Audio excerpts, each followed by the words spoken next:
Grand Canyon University's RN to BSN online degree program makes earning your bachelor's in nursing possible.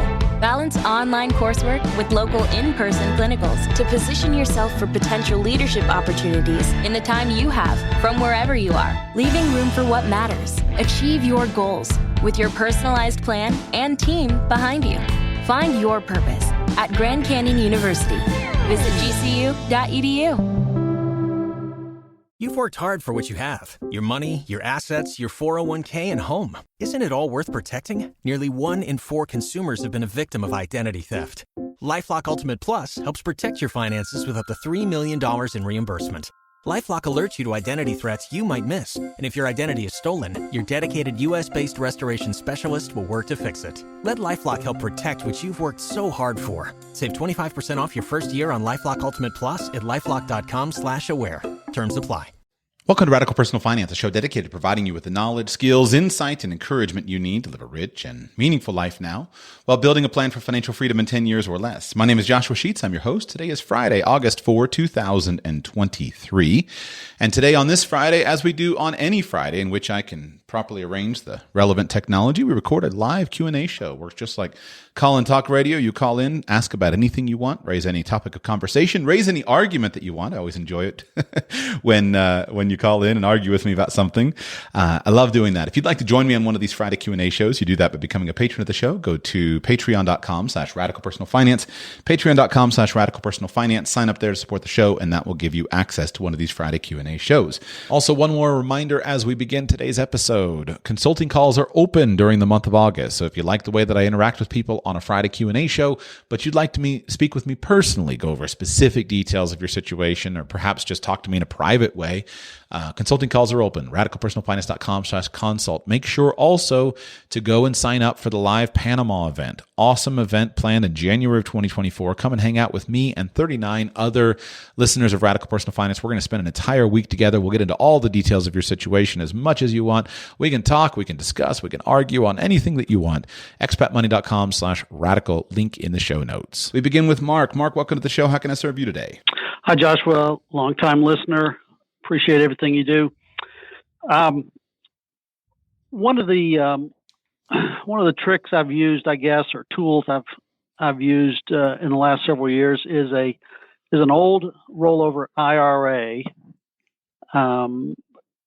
So from a previous employment, and so even though now I'm in another 401k and contributing steadily to that, I've got this old IRA, and as my kids entered college, the college years, had 3 kids that I went through.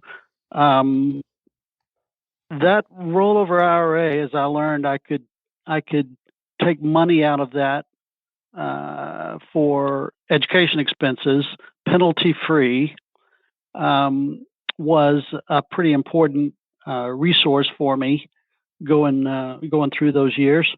And although I know we generally nobody talks much about early withdrawals from those types of accounts, as my thoughts about retirement and retirement savings have changed much because of your thoughts and teaching.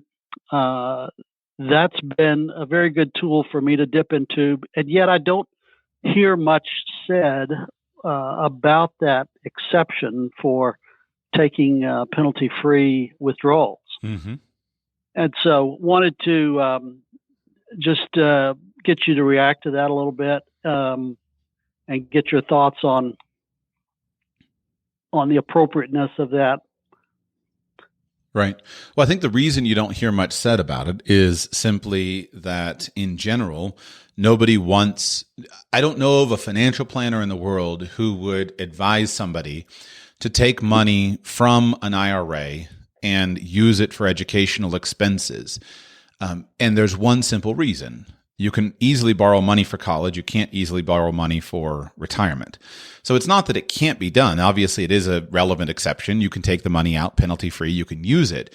But in the priority of different goals and the ease of reaching those goals, retirement, the vast majority of people are significantly underfunded for retirement.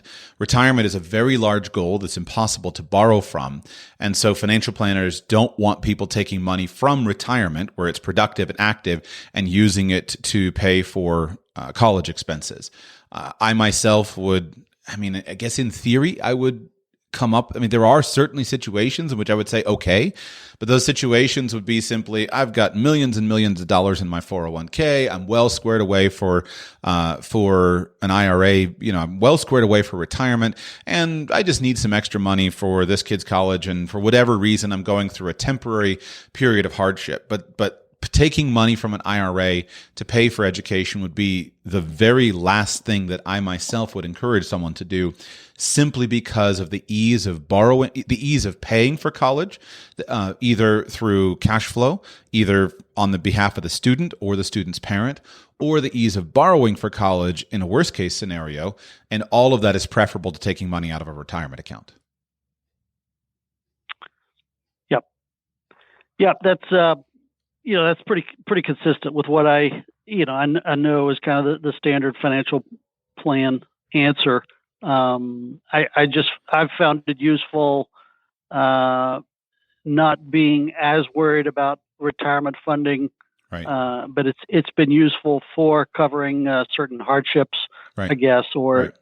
Expenses during those years where I am also they're also in college and we're also spending on tuition. Right.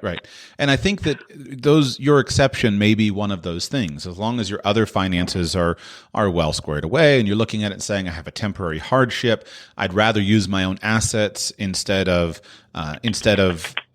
borrowing for this, then I think it can it's not a bad thing. But because I don't want to repeat myself unnecessarily, so I just say it very simply. Because so many people are so woefully behind on retirement, that's the fundamental reason that, generally speaking, we don't use retirement accounts for college. That there are so many other alternatives that are superior, that though it is possible to take money penalty-free from a retirement account in limited circumstances for higher education, it's generally not advised. Anything else? Well, one different question too is then about how the savings picture has changed in these last couple of years. A few months ago, I encouraged my dad to get with his financial planner, and he had a good bit of money just kind of parked in cash, and he did that, and lo and behold, the money market fund is just under 5% that he's moved his cash into. The financial planner didn't bring it up, or this didn't happen automatically, and so he's getting another $1,000 a month income off of this. And so just as these things have kind of crept up over the last couple of years, interest rates.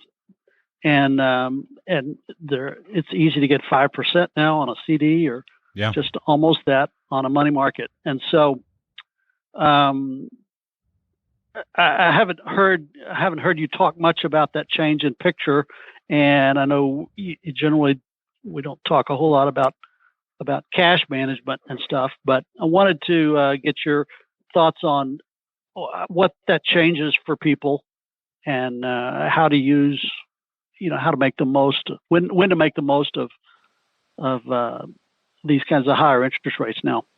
I was talking about it on Twitter a couple of weeks ago, and the comment I made then was, I never thought in my lifetime that I would see the original portfolio recommendations from the book by Joe Robbins and Vicky Dominguez, or vice versa. I can't remember the names exactly, called Your Money or Your Life. I never thought I would see their portfolio recommendation come back into vogue, but we're living in a world in which their portfolio recommendation is actually doable once again. And for the uninitiated, they wrote this book back in the, was it late 70s, early 80s, something like that. And basically they encourage people that as an early retirement plan, you should just simply take all your money and put it into government treasuries. And that if the government treasuries interest rate was high enough, then that was good to go. And I have been watching this and looking at it and trying to challenge my own thinking and say, do I believe that people should do this? Because if you have enough money, you can put money in treasuries right now, sit back with zero risk, and collect a pretty decent income right now just on your treasuries. Is it still, so I've been challenging myself. I don't have a lot to say other than that I think for someone with enough money, that's certainly a reasonable scenario. And in the meantime, all of us should be looking for as much return as we can get. And so CD rates are going up, various savings accounts rates have been going up, and we should take advantage of them. There's no downside to doing that. So I just don't have much to add beyond that. Right. Thank you very much. Love it, Mark. Thank you very much. We move on to the great state of Utah. Welcome to the show. How can I serve you today? Hi, Joshua. Can you hear me okay? Sounds good. Go ahead.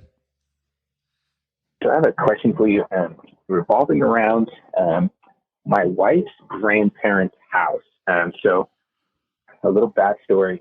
They own a house in North Dakota that my mother-in-law grew up in, and then my wife's grandparents live in now. And they're getting to the age that it's a little bit too much work for them to take care of. It's gotten a little bit more expensive. And they've been talking about moving just because age and cost of living there.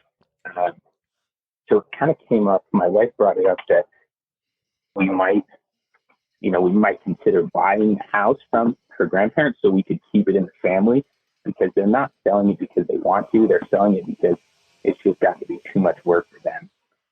And so we have just kind of been rolling that around. And I was curious if you had any suggestions on how to go about like analyzing that opportunity, anything you would look for. We've kind of talked about keeping a bank out of it and maybe owner financing it for grandparents. I don't know if you have any advice on that or any pitfalls we should avoid. Right. Let me make sure that I got the chain of facts straight. You are considering buying it from your family members. And would you live in the house yourself, or would it be a rental property? What would you do with the house if you did buy it? So the house is in a small town in North Dakota, and my wife is in the Air Force, so we don't really have the opportunity to live in it for probably 8 more years. The thought crossed our mind that, grandparents could continue to live in the house, and we would provide, the lawn care, the snow removal, which would take the burden of maintaining the house away from them, and then they wouldn't have to move, find a new place, buy a new house, and deal with that. They could continue to live in the house they built, and my in-laws grew up in. But we probably wouldn't be living in the house for a while. Okay, got it. How much is the house worth, just in terms of the open market? So none of the houses around it have sold for quite a few years, so there's not a great estimate. Zillow listed right now the 2 lots that they own at about $750,000. So we had thrown around the idea of other smaller, single family houses in the area are about $250,000.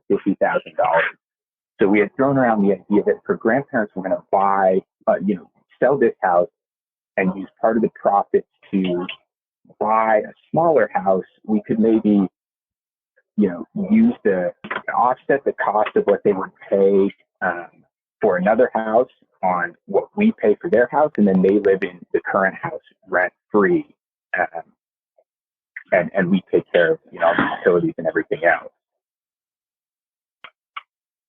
And repeat the number. You said $750,000, but you're talking about $200,000 to $250,000. So their house is pretty big. It sits on a lake. It's a pretty desirable area, and they were considering moving more into town, into a smaller house that would be more manageable. It would be closer to the grocery store, things like that. And those houses generally retail for $200,000 to $250,000. Okay, got it. Instead of Zillow market of this house on the lake is $750,000-ish. Okay, so let's talk two basic things. So there's the first question is basically the advisability of should you do this. That's going to depend primarily on your personal finances. So you should look at it and say, what do we have the money? How much money do we have to help out?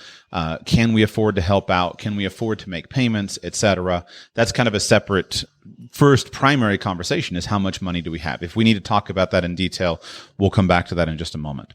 There are two big considerations for you to consider. The first one is what's going to be best for your family members. And number two is simply going to be what's the best way to arrange the finances of this particular transaction. And it's fair that's going to be fairly straightforward if you do wind up doing this. So first, in terms of what's best for the family members, you need to begin with a clear financial slate and just simply ask yourselves, what is going to provide the best lifestyle for grandma and grandpa? Where will they most best be happy? Where will they best be taken care of, etc.? If this is the house that they live in, and if the house is suitable for them to live in for the long term with regard to handicap access, it not being multi-levels, etc., then probably the best thing is for them to stay in the house. And how you get to that is up to you. There are various creative ways that you can get to that. But the most important thing is to be very clear on what is best for grandma and grandpa. So if the house is ideal, then start with the plan that this house is ideal for them. We're going to stay with it for as long as possible, and then we're just going to make the money work. If the house is not ideal for them, that it really would be better for them to move into town where they can have more neighbors, etc., then understand that clearly and then make the money work for it.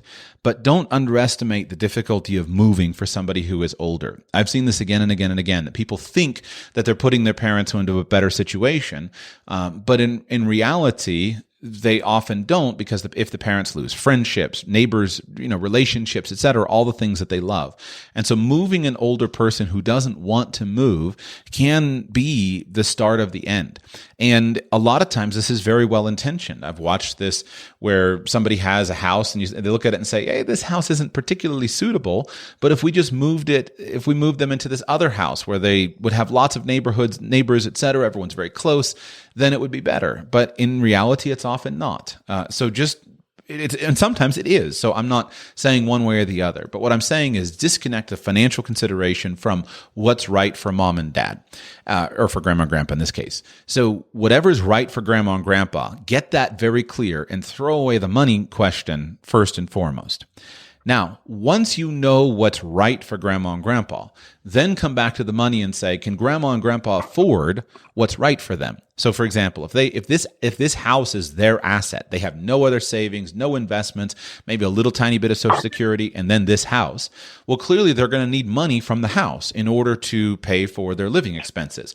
So they can't move to another situation that's better without selling this house, or maybe they're just going broke living in the house. So get clear on the assets and what money is needed. If grandma and grandpa don't need the money from the house, then the best thing all around is just going to be to own the house and then leave it behind as an inheritance asset. Possibly rent it to someone if they're not living in it themselves. And the primary reason there is going to be from a tax perspective. So you said that this is a house that the wife, in this case grandma, grew up in. So that means that this has been owned for a very long time. If the house is now worth $750,000 in the open market, and if the house was purchased for basically nothing, or built and added onto over the years, then there's likely to be a very large amount of capital gain. And so if grandma and grandpa sell the house today in any way, shape, or form, they sell it to you, regardless of if they do owner financing, sell it to an independent person, etc., they're going to have some kind of capital gain. Now, they will have the Section 121 exclusion on capital gain for the sale of a personal residence, of $500,000 between the two of them. So that gives some wiggle room where they can have some tax-free gain. And that's the first thing that you focus on. So let's say they have a basis in the house of, say, $250,000, which would surprise me based upon the fact pattern that you described. Then if it sold for $750,000, they would get the first $500,000 tax-free. The remaining $250,000 would be received and be taxed as a capital gain. If they hold it until death, then they can leave it behind as an asset for you, for your wife, for anybody in the family, and then it will receive a step up in tax basis to whatever the fair market value is at the date of death. And so their tax basis would go from $0 to $750,000, and then you would inherit the house completely tax-free. And so that would be a reasonable solution as well. So in terms of your financial planning, you can come back to the financial planning and look at it after you decide what's the best lifestyle for mom and dad, and then think about the tax considerations, think about how to generate income from the property, etc. Also, you would need to take into account how this house. So let me just pause for a second. Other than this house, how are their overall finances? Do they have money saved? Do they have other assets? Yeah, they have a little bit. Grandpa works for a telephone company, so he has a pension from them. But part of the consideration of possibly selling the house is that the utility bill and the cost of upkeep has put a little bit of a financial strain on them. So he works a part-time job right now to help support that. So there's a little bit of a financial strain that's adding to this conversation. Okay. Is the house the center of family life? Is this the place that everyone goes in the summer and goes out on the lake, et cetera, on 4th of July? Yeah, and that's really the reason we're considering it. 4th of July is a big family gathering there that for the last 2 decades, 3 decades has been the focal point of the family scattered across the country. Yeah. So I think I've said what I want to say in terms of the big picture. From what you're describing, I would look first at just simply having the family pitch in some way or shape or form to pay for the services to be done for the upkeep. I think that if at all possible, if the house is large and this is the center of family life, I think if at all possible, it should be kept, and it should be kept in the family, and that is worth investing in. I observed this in my own family, that my parents had a large house that they had built when we were children, that we grew up in, and for many, many years, it was the center of family life. The problem is that as the years went by, my siblings and we didn't really want to be involved much in keeping up the house. We didn't want to go and fix things, etc. And so that all fell on my dad's shoulders. So he did it, and he did it as he had done for many, many years.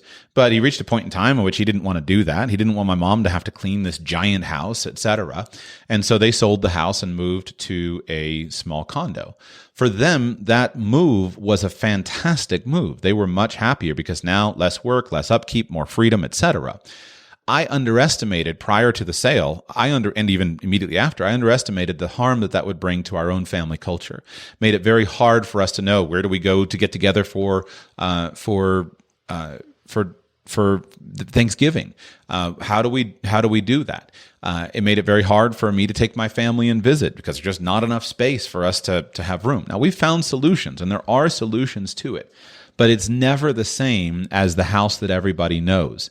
Now, in your case, that's even more important because this is a house on the lake. You've got the boat. You've got the years of family memories, probably 75 years of family memories. And those things can continue. And if you sell the house, your family's never going to put together another $750,000 to buy an equivalent house.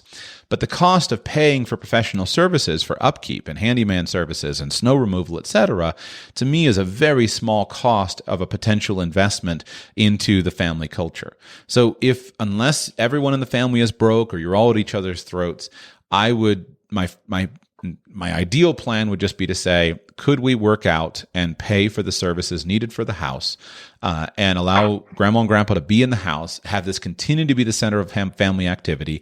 We'll pick it up so that it's not necessary that grandpa has a part-time job just to pay for the house, and find some equitable way to do that among the family members, and then figure out what would happen with the house in terms of an inheritance that it could stay in the family.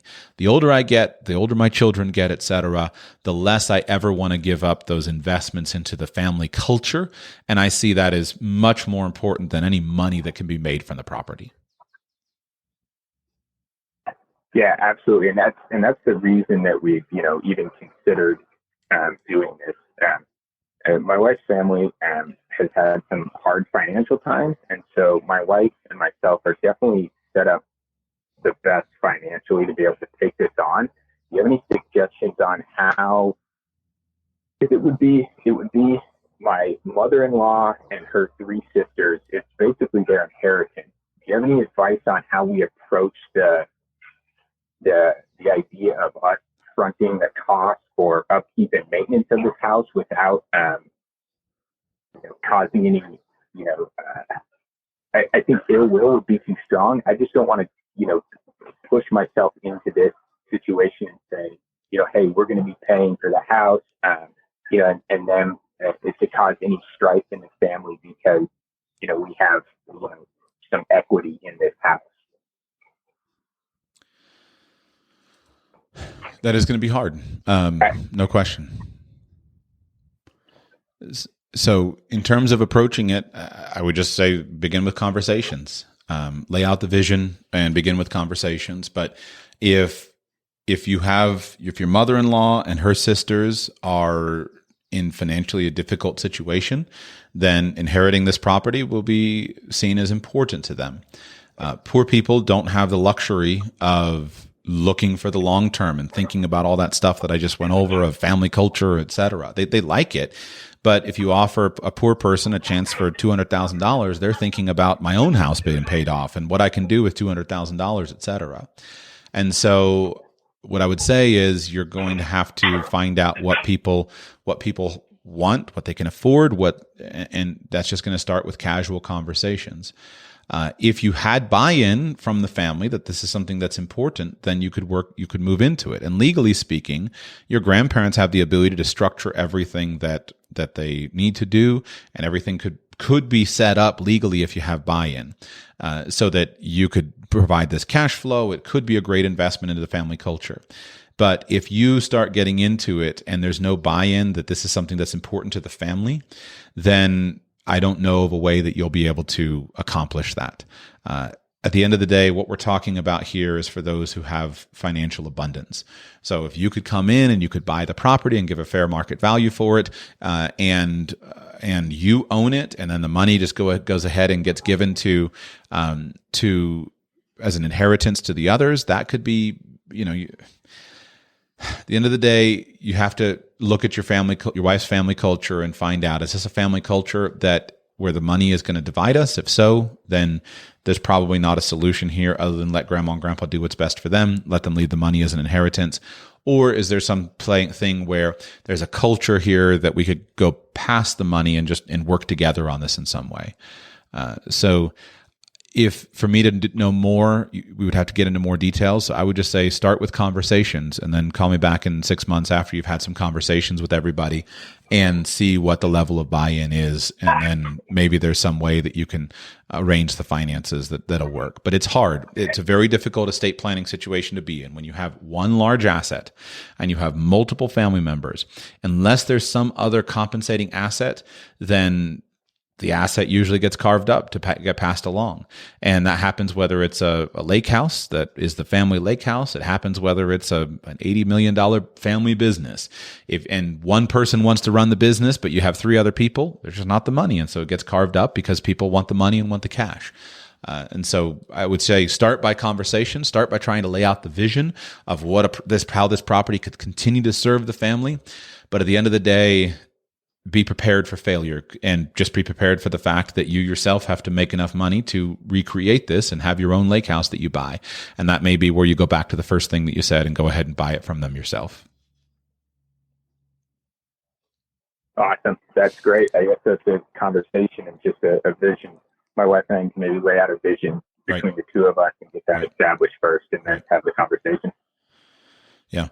I would beg and plead with everyone to see the value of the family togetherness. But at the end of the day, if their financial situation is dire, they won't be able to see past their own short needs. Sure. Okay. All right. Okay, great. Great. We move on we'll stay in that area of the country. Montana, welcome to the show. How can I serve you today? Hey there, Joshua. Thanks for taking the call. Long-time listener, first-time caller. I had a question regarding how you view or value benefits through an employer when you're considering leaving a job. Because I've been at my company for a little over 8 years, I get 6 weeks of vacation per year. My 401k is vested. I got paid paternity leave when my daughter was born earlier this year. 6% 401k match, long-term incentive bonuses. Just a lot of stuff that's important and valuable. and I know it was coined for a much higher tier of employment, but it just kind of feels like golden handcuffs keeping me at a job that I otherwise might not like. And while I'm looking for other stuff within the company, just curious like how to keep those types of benefits in line and not just, be stuck with looking only internally. How much are you earning right now? I make a little over 100K. And do you have an alternative opportunity in your hands right now, a job offer or a job you're interested in, et cetera? No, nothing currently. So number one, there's no point in thinking about it until you have a better job offer or a better opportunity or something else. It's just all theory, which is fine to talk about. I'm going to answer the theory question in a moment. But in your situation, don't worry about theory until or unless you have something better in hand. Because then there's actually a decision to be made. If you come in, let's just make it obvious, okay? If you came to me right now, you have a job where you're earning $100,000 per year. You have all these benefits, 6 weeks of vacation, great 401k matching, and you're vested, et cetera. And then somebody came to you and offered you a job with $1 million a year where you had 10 weeks of vacation plus 401k plus an executive deferred compensation arrangement, plus it's working in an area that you're super passionate about and you're really interested in, et cetera. Would you leave your current job with lots of benefits to go and take the new job? Yeah. Instantly, right? So don't fall under the idea or the impression that somehow you can't find something better. Now, obviously, it would be very unusual for that $1 million a year job with all those benefits to emerge and offer itself to you. But the point is that when you have a good job, that doesn't mean that you can't have something that's better out there. And that's that's the false dichotomy that a lot of people think of and they labor under. They say, well, I've got a good job and it's the best that's out there and there's nothing else out there, but they haven't gone and looked, or they haven't set their standards high. They haven't prepared themselves for something that's genuinely going to be better. And what I'll tell you is there are opportunities out there that you could go and prepare yourself for that will simultaneously pay you more money as well as provide you with better benefits. You just haven't gotten an offer yet. So don't think that it's one or the other. Benefits are just part of the package. The higher you go up the pay scale, the more important those benefits are. And so the reason I asked you how much money you make in the first place is to understand the level of earnings where you are so we understand the importance of cash versus benefits.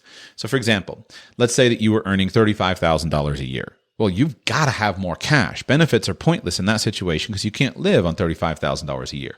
When you get to $100,000 a year, you don't always have to have more cash because you have enough income that you can do most of the things that you want to do. So the difference between, say, $100,000 a year income with a lot of benefits and $129,000 a year income with fewer benefits, what's the difference? I mean, okay, so you make $29,000 more, but you're going to lose, $8,000, $10,000 to taxes. So now you're at $19,000. So there's an extra $1,000 a month, but an extra $1,000 a month doesn't move the needle all that much as compared to the 6 weeks of vacation or the cushy job arrangement where you're a senior in the company and you don't have to necessarily prove yourself like you did when you were 21 years old, et cetera. And so the point in general is that benefits should be understood to be a part of the collective package. They are important, and you shouldn't just jump out of a place where you have a good salary and good benefits to another place that has a higher salary but no benefits. Because once you reach a point in which you have enough money to cover a comfortable lifestyle, you have enough money to give you the flexibility to buy the things that are important to you, then those benefits and that lifestyle actually do become more important than the upfront salary cost. Because, and especially if things like vacation are a huge deal. I wouldn't walk away from the $100,000 a year job with 6 weeks of vacation for a $130,000 a year job with 2 weeks of vacation, because the 6 weeks of vacation will be a much bigger impact in your quality of life than will the extra, after tax of $15,000 to $20,000 of income make a difference. But that has to do with the pay scale you're at and the alternative opportunity. recognize that when you are well employed and you have a good job, your job is to keep on going out and looking for things that are substantially better. So if you are consistently interviewing for $150,000 a year jobs, you're going to find yourself frustrated with, well, do I really want to go back and take the junior position where I have to work on the holidays and I get 2 weeks of vacation, et cetera? Not going to work for you. So move your sights up higher. Look at doubling your income, tripling your income, because now that financial difference might make a big enough difference where you're willing to give up with the certain benefits. Now, that's a longer, slower process because you probably have to qualify yourself for that higher job. The reason you're being paid $100,000 today is because you're worth $100,000. And it's probably going to take years of work and investing into your knowledge, your skills, your network, et cetera, for you to be worth $300,000 a year. But the other thing is that as you go up the pay scale, as you go up the scale of responsibility in a company, things don't get worse, generally speaking. So you have 6 weeks of vacation right now. Does the CEO of your company or the owner of your company, does he have more than 6 weeks of vacation or fewer than 6 weeks of vacation? I am not sure how much vacation he gets, but I'm assuming even if he had as much as me, he would probably still be working on those vacations. So that may be true, right? But that's a very fair point, because a lot of people do. When your responsibility is very high, it can be the case that you don't have as much flexibility and as much freedom. If you're the CEO of a Fortune 500 company, frequently there's a lot of pressure on you to perform. But there's also the flip side, and that's the point I was driving at. So I think both of these can be true, that as you go up, there may be more demands placed on you.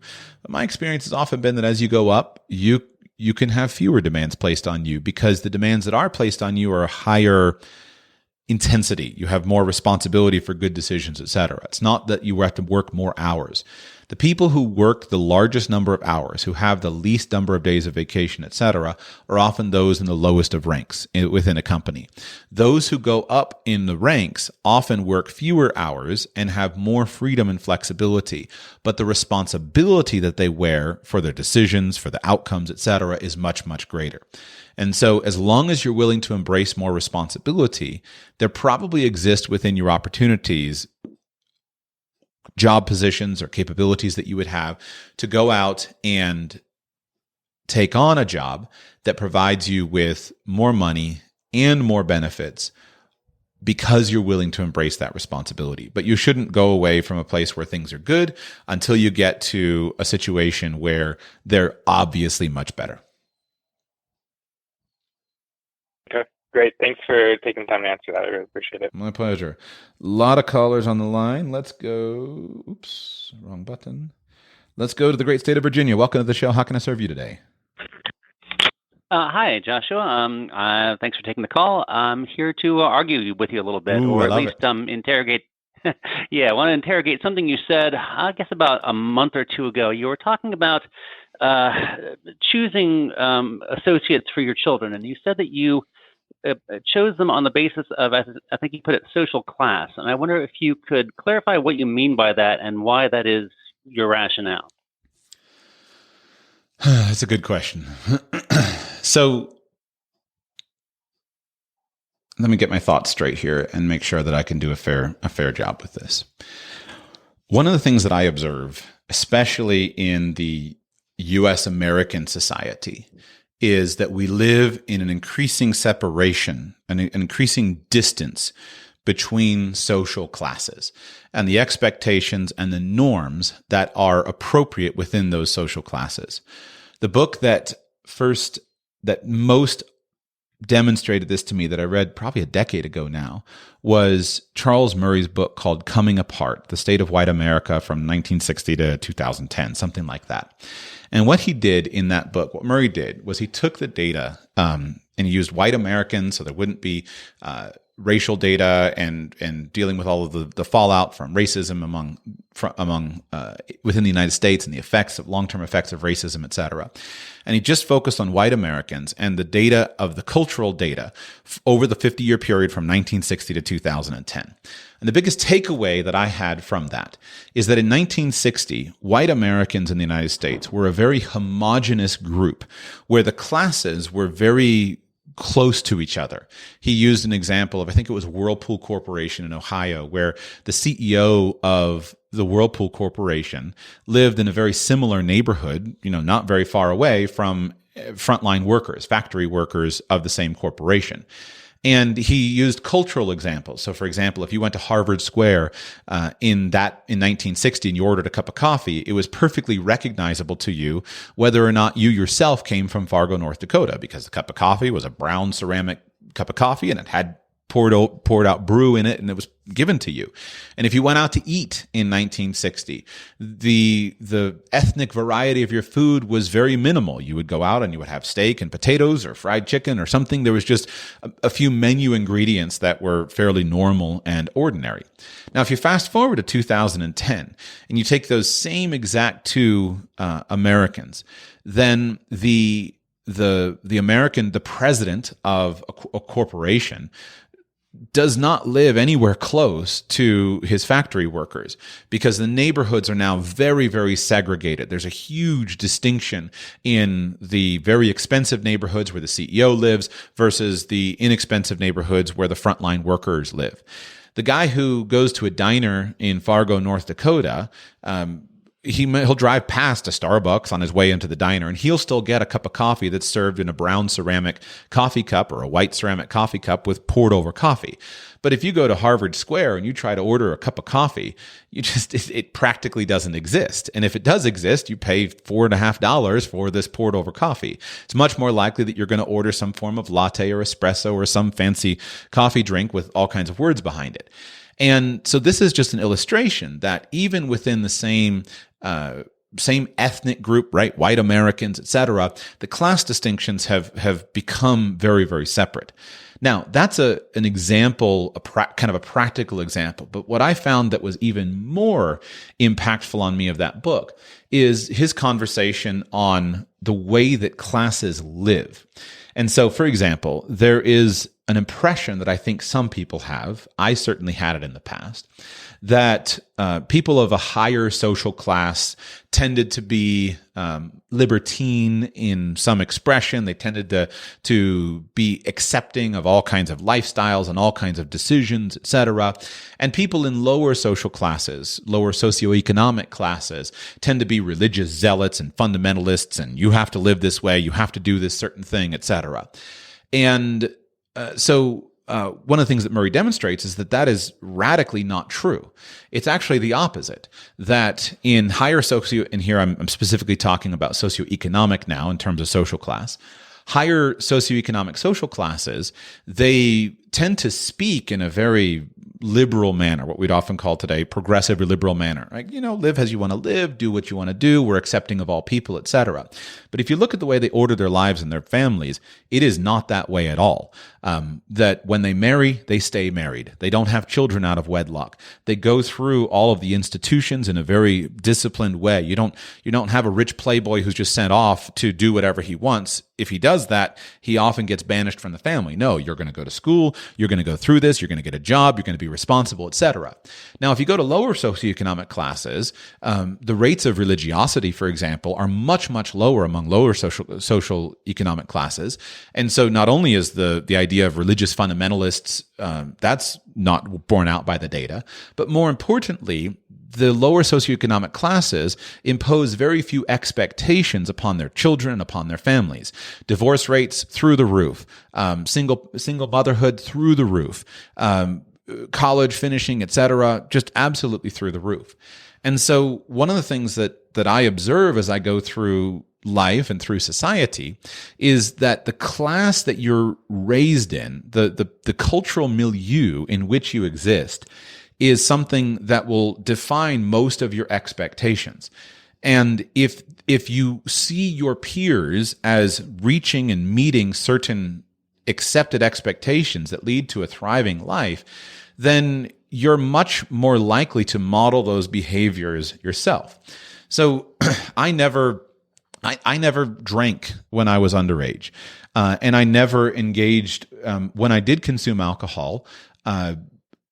I never engaged in wild partying, because that's not me. That would require me to have a fundamental distinct. That would require me to sacrifice all of my identity of who I am. This is the people that we are. Like, for example, my wife, she doesn't like alcohol. She never drinks alcohol. But to this day, she has never in her life drunk beer because she sees that as so classless. Like, that's so fundamentally below her. And you can argue about whether it's classy or classless for a woman to consume beer, but I've never found it to be something attractive. It just seems to me to violate all the social norms of what I expect for femininity, etc. But there are many situations in which that's perfectly accepted behavior. I don't see that kind of class behavior leads to any kind of success in life. That I want to be myself, a high class person. I want to treat people in an appropriate way. And I want to model and have modeled in front of my children for the vast majority of their life and in their time, those positive behaviors, because that positive social peer pressure makes a huge difference in outcomes. Everything from college attendance, premarital sex, marriage, whether you expect a marriage to last, etc. These things need to be the standard culture that I want my children to be surrounded by, both in terms of the things that we consume, and more importantly, the lived experience that they have. I want it to be very high class behaviors. Now, where I think so what would be the objection to this? Which is clearly, I think, where you are going. The objection to this would be, well, what if you just live in a bubble? What if you live in a cocoon and your children don't have any exposure to the real world? First, I'm not convinced that that's a bad thing. I myself live in a very, very happy cocoon, and I recommend it greatly. I read about the lifestyles that other people live, and I'm filled with compassion and empathy, but I often have a very hard time recognizing the world that they live in. And so let me just give some simple practical examples of the cocoon that I live in. I live in a predominantly Christian cocoon. And so within the Christian bubble that I live in, I'm not in any kind of weird cult or anything like that. I just live in a homeschooling Christian bubble. Almost no divorce happens. It's normal in our culture. We have children, so my children have lots of playmates.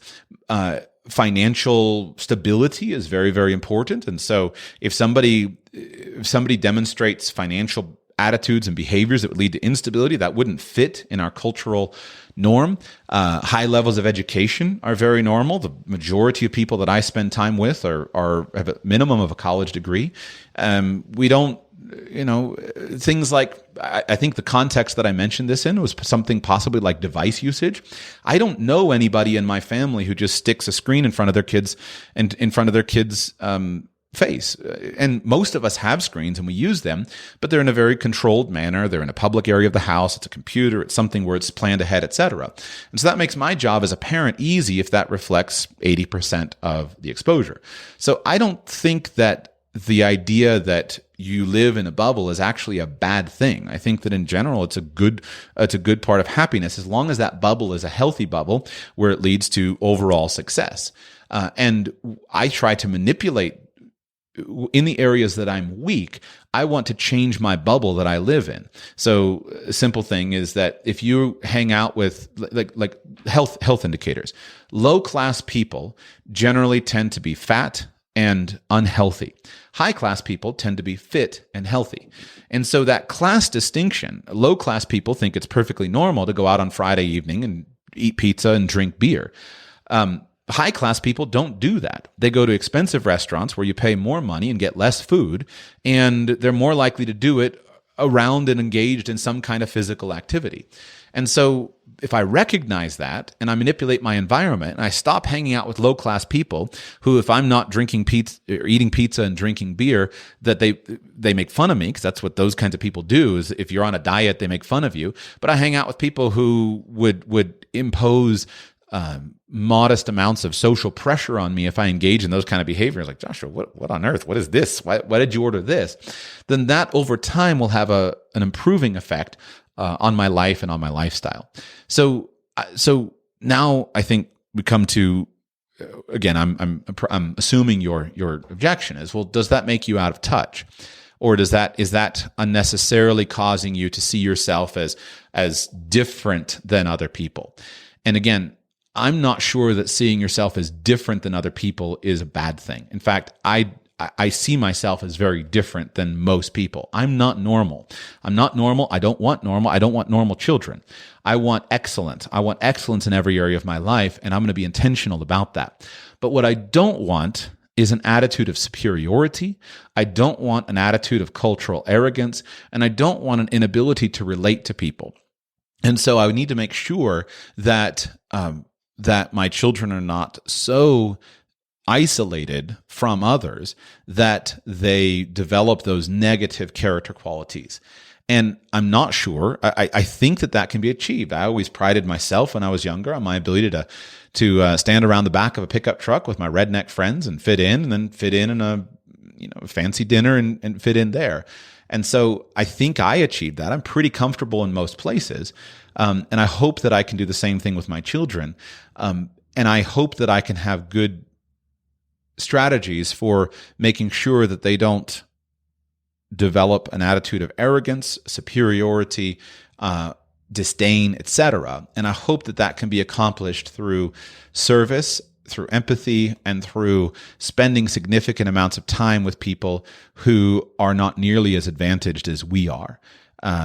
And so I don't know, but that's my overall perspective on it. Is I do not want to make 80% of our time and our lifestyle to be spending time with low-class people, because I'm not low-class and I don't want any of their lifestyle for my children. But I also want to guard against excessive egalitarianism, excessive arrogance and an attitude of superiority, which I find very, very unpleasant. What do you think? What say you? Yeah. So fair enough. Here's would be my rebuttal. We agree that it matters who you spend time with. That positive influences are important. Where I would inject another caution is to conflate that with economic status. And I'll use as an example where I grew up. I grew up in a suburb of Washington, D.C., probably one of the highest income neighborhoods there is.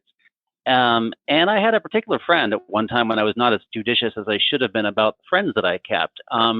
And he also had wealthy parents, and he had impeccable manners. In fact, he was my mother's favorite friend because every time he would visit, he would compliment her cooking. He would say, hello, thank you, please. Thank you for bringing me that glass of iced tea. You must have worked so hard to bring me that glass of iced tea. That kind of mannerism. And my mother said, he is so polite. In reality, he was a sociopath. He constantly lied. He constantly cheated. He was a bully at school. His father was a successful insurance agent, but he was I think fairly unethical in his business practices. But I'll continue on to the next sort of related point. I have a friend that grew up in this neighborhood with me, and we went our separate ways. We've both been economically successful, but it was very important for him to continue to live in the neighborhood he grew up in, which is a very high income area. He had a moderately high income, but it stressed him financially to stay in that neighborhood, and he plowed all the money he possibly had into affording a home there so that he could maintain the status and be around the people he'd always been in. And it has harmed his marriage because he's constantly under financial stress. Whereas I live in what I guess you would call a working class neighborhood. That's why I think it's so important to be fine-grained in how we define these income areas, because these people are not poor, but they probably have sort of blue-collar jobs. They may have small plumbing businesses. They may have, they may work in restaurants or own small restaurants. It's about 50% non-white. It's got a very working-class vibe. They're townhouses, a lot of Muslims, a lot of Hispanics. And so you might look at that and say, oh, that's a lower-class neighborhood. It certainly doesn't have any visual markers of social status. But the kids are extremely responsible, and it's an incredibly safe neighborhood. All the kids have summer jobs, or they don't even have summer jobs. They contribute to the family income with full-time jobs that they have themselves. I know a kid whose dad loves to go out on the front step and in sort of a tank top, so-called wife beater a shirt, and smoke a cigarette, and he looks unkempt. But he raised that kid, and he's going to college, and their grandmother lived with them until she died. We used to see her outside gardening. And so my take-home point is there are a huge number of great virtues exhibited in my working class neighborhood. And I see a lot of social pathologies in my friend's neighborhood where everyone's in therapy and it's just a very dysfunctional social environment. So if I had to pick the neighborhood he should select to have a healthier life for his family and for his financial well-being, I would recommend he live in my working class neighborhood, not in the extremely wealthy, hard to live in, economically stressful neighborhood he does live in. Right. So I would wholeheartedly agree with you, and I guess I should have. So I don't like the idea of combining the concept of class or social class with income levels. Just skip the weird sounding socioeconomic status, like income levels or wealth, because both of those are like, those things are not the same. And I wholeheartedly agree with you.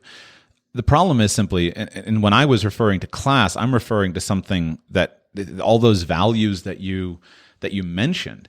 I mean, if I had the choice, I would much rather live next to a Pakistani immigrant who is building a business and his children are under discipline and control, et cetera, even though he doesn't have a dime to put together because he just arrived.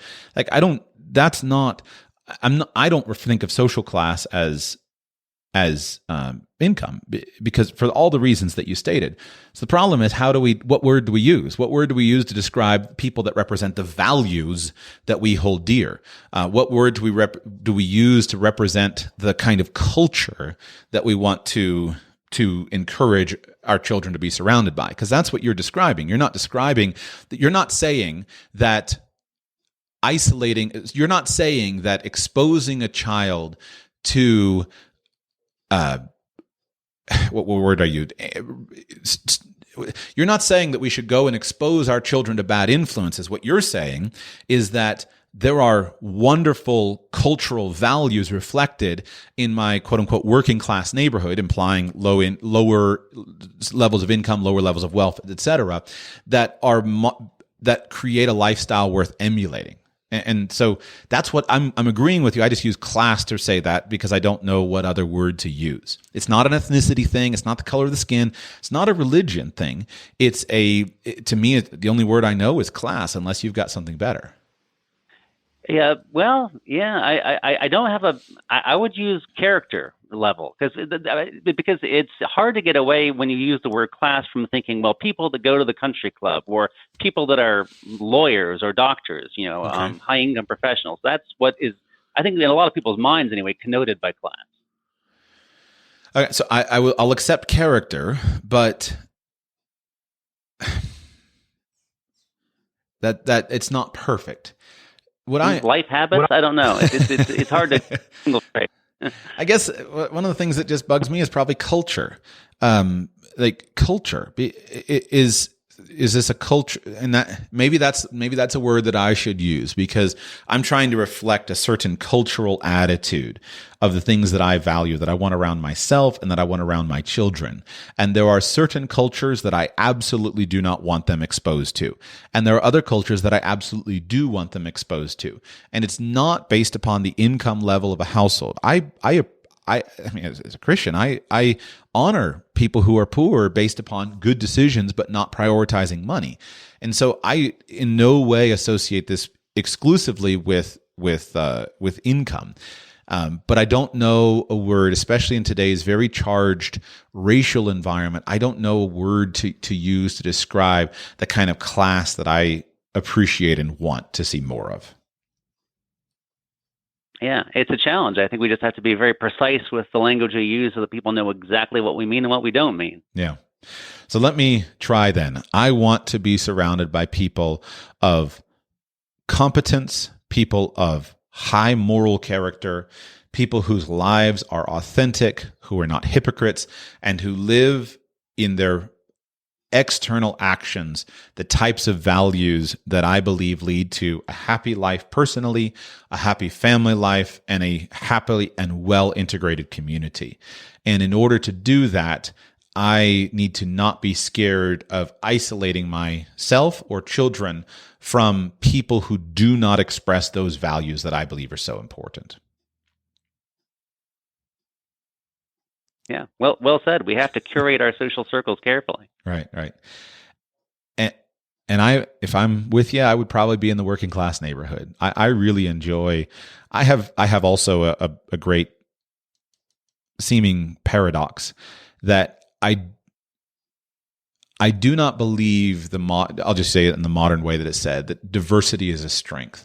I do not myself believe that diversity is a strength in the way that many times the people who would say that lead it to be. I think that diversity is actually, in many cases, a weakness. However, I really enjoy having diversity in my life as long as that diversity is based upon shared values, right? A shared commitment to universal human ideals, universal human values, etc. And then within that, I love diversity. But that diversity has to be built upon a platform of uniformity that is in the concept of good humanist values, in order for it to flourish. And so if I had my choice, I'd be in the working class neighborhood next to you rather than your friend who's in the other one. Yeah. And I recall you speaking fondly of some dinner you had, I don't know, this must have been 7 years ago now, with some woman who was politically diametrically opposite of you. I think she was pro-choice and all sorts of other things, but you had a grand time speaking because you must have had some kind of value in common, maybe just the value of, I don't know, inquisitiveness or earnestness. I don't know. There's intellectual honesty. That woman was a classical liberal, right? And we run into danger running to specific issues, of course. But the thing that has caused me so much great frustration in the modern dynamic in which politics is overriding is that the honesty of position and debate, et cetera, I find it hard to find. And so, I think of the ACLU, right? When I was younger, I always respected organizations like the ACLU, and because I may or may not have agreed with them on a specific issue, but I understood them to be principled persons who believed in the rightness of their cause. And if you're talking to somebody who is a principled person, especially someone who shares the values that I hold, such as open debate, logical inquiry, philosophical consistency, honesty in communication and in representation, etc., to me, one of the greatest joys is to talk with somebody that you disagree with, and on that shared cultural foundation of, again, honesty, clarity, consistency, open conversation, to do that. But that's very different than somebody who doesn't hold that foundation of honesty, inquiry, debate, logical analysis, etc., who simply engages in name calling or something like that. I can't enjoy interactions with those people. So again, we find our language limited. That I don't think that uniformity is the key to success. There has to be a shared foundation, and then within that, diversity of opinion works. Iron sharpens iron, that our ideas get better because of those that we disagree with, as long as that disagreement is held in an appropriate way that leads to safety for the people involved and the interchange of ideas rather than personal attacks. Yes. It's what we all want. I know it's what you and I want. So may we do a good job of modeling it. Anything else today? Oh, no, that's all. I'll let you get to your other callers. Thank you so much. I love the question.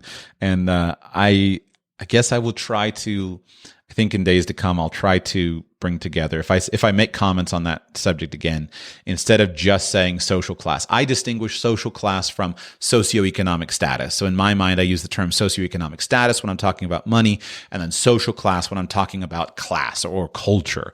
But I should probably update my language and incorporate the use of words like culture, culture and class, rather than just class, because of the connection that many people would have to the concept of socioeconomic status. Are you also tired of one-size-fits-all weight loss plans? Meet Noom, the personalized solution that meets you where you are. Noom is able to understand your unique needs, from dietary restrictions to medical concerns. Unlike restrictive programs, Noom embraces your lifestyle and choices. Discover a sustainable approach to weight loss, tailored just for you. Honestly, Noom felt like it was made for me. It's not just about what I eat, it's about understanding why. With Noom, I've learned so much about myself and built healthier habits that stick. It's all about progress, not perfection. Say goodbye to restrictive diets and experience the Noom app for yourself with personalized lessons and expert coaching. Noom's psychology and biology-based approach has helped over 5.2 million people achieve their goals. Stay focused on what's important to you with Noom's psychology and biology-based approach. Sign up for your trial today at Noom.com. That's Noom.com. And check out Noom's first ever cookbook, The Noom Kitchen, for 100 healthy and delicious recipes to promote better living. Available to buy now wherever books are sold. All right, we go to the great state of Kansas. Welcome to the show. How can I serve you today? Hey, Joshua. Thanks for taking my call. Mm-hmm. Got a question for you. I was listening to an earlier episode, maybe a couple years ago, that you had talked about home ownership and some of the thoughts you had that had changed about how much to put down and, all that kind of stuff. And so I was wondering if you could maybe just give some thoughts to me on how you would think about what test or rule you would use to see if you're ready to jump into home buying. Because as it stands right now, I'm a leaser. I lease a place and it's not great and the rent's going up. And I know that there are options out there to buy, but I'm just not really sure what things I might not be aware of that I need to consider before I just make that decision to jump into that. Thank you for the question. It's an important one for me because my views have changed on this, and it'll be important for me to update my own advice specifically to you because it's different than what it once was. I have a list of things that I've changed on over the last 10 years of doing radical personal finance, and this is one of those. In the early years of radical personal finance, I defended this basic idea. Home ownership should not be viewed through a financial lens because a home is a consumption item. So you shouldn't be trying to focus on a great investment with your home. It's a consumption item. And this, of course, is a channeling of a concept that I think is Robert Kiyosaki made popular in his not technically correct, but inspirationally correct view of assets and liabilities. An asset being something that puts money in your pocket and a liability being something that takes money out of your pocket. And so the extension of that is that a home is something that takes money out of your pocket. And so you shouldn't think of it as a wealth building asset. You should think of it as a liability. I've never believed that that's true in the fullest sense of the word. I believe that's a mindset or a model that's useful, but not something that is true. It's just a useful way of thinking about it. However, the related thing is that I think that when somebody is at a certain stage of life, owning a home can actually be more of a liability to their opportunities than the alternative. And so the best example of this is things like geographic freedom. If you buy a home when you're 22 years old, even if you are perfectly within all of the suggested metrics of what I can afford and the way that I can live, frequently that decision alone can be something that hinders your opportunities because now you're less likely to be willing to move for a great job opportunity. You're less likely to be willing to go and explore something new while it's easy for you to just go across the country. You're locked into long-term thinking at a phase in your life in which long-term thinking is not always a positive scenario. And so there may be a guy who says, I bought this home and I could afford it, but now he's got to work a job and he can't afford to go and quit his job and take a risk on something or go across the ocean, etc. And so for those reasons, I've often, even though you can make money on a house and it can be a good financial decision, when people are young, when people are single, when people are not settled in a long-term vision for their life, I think that buying a home should be viewed as a liability. And I still believe that.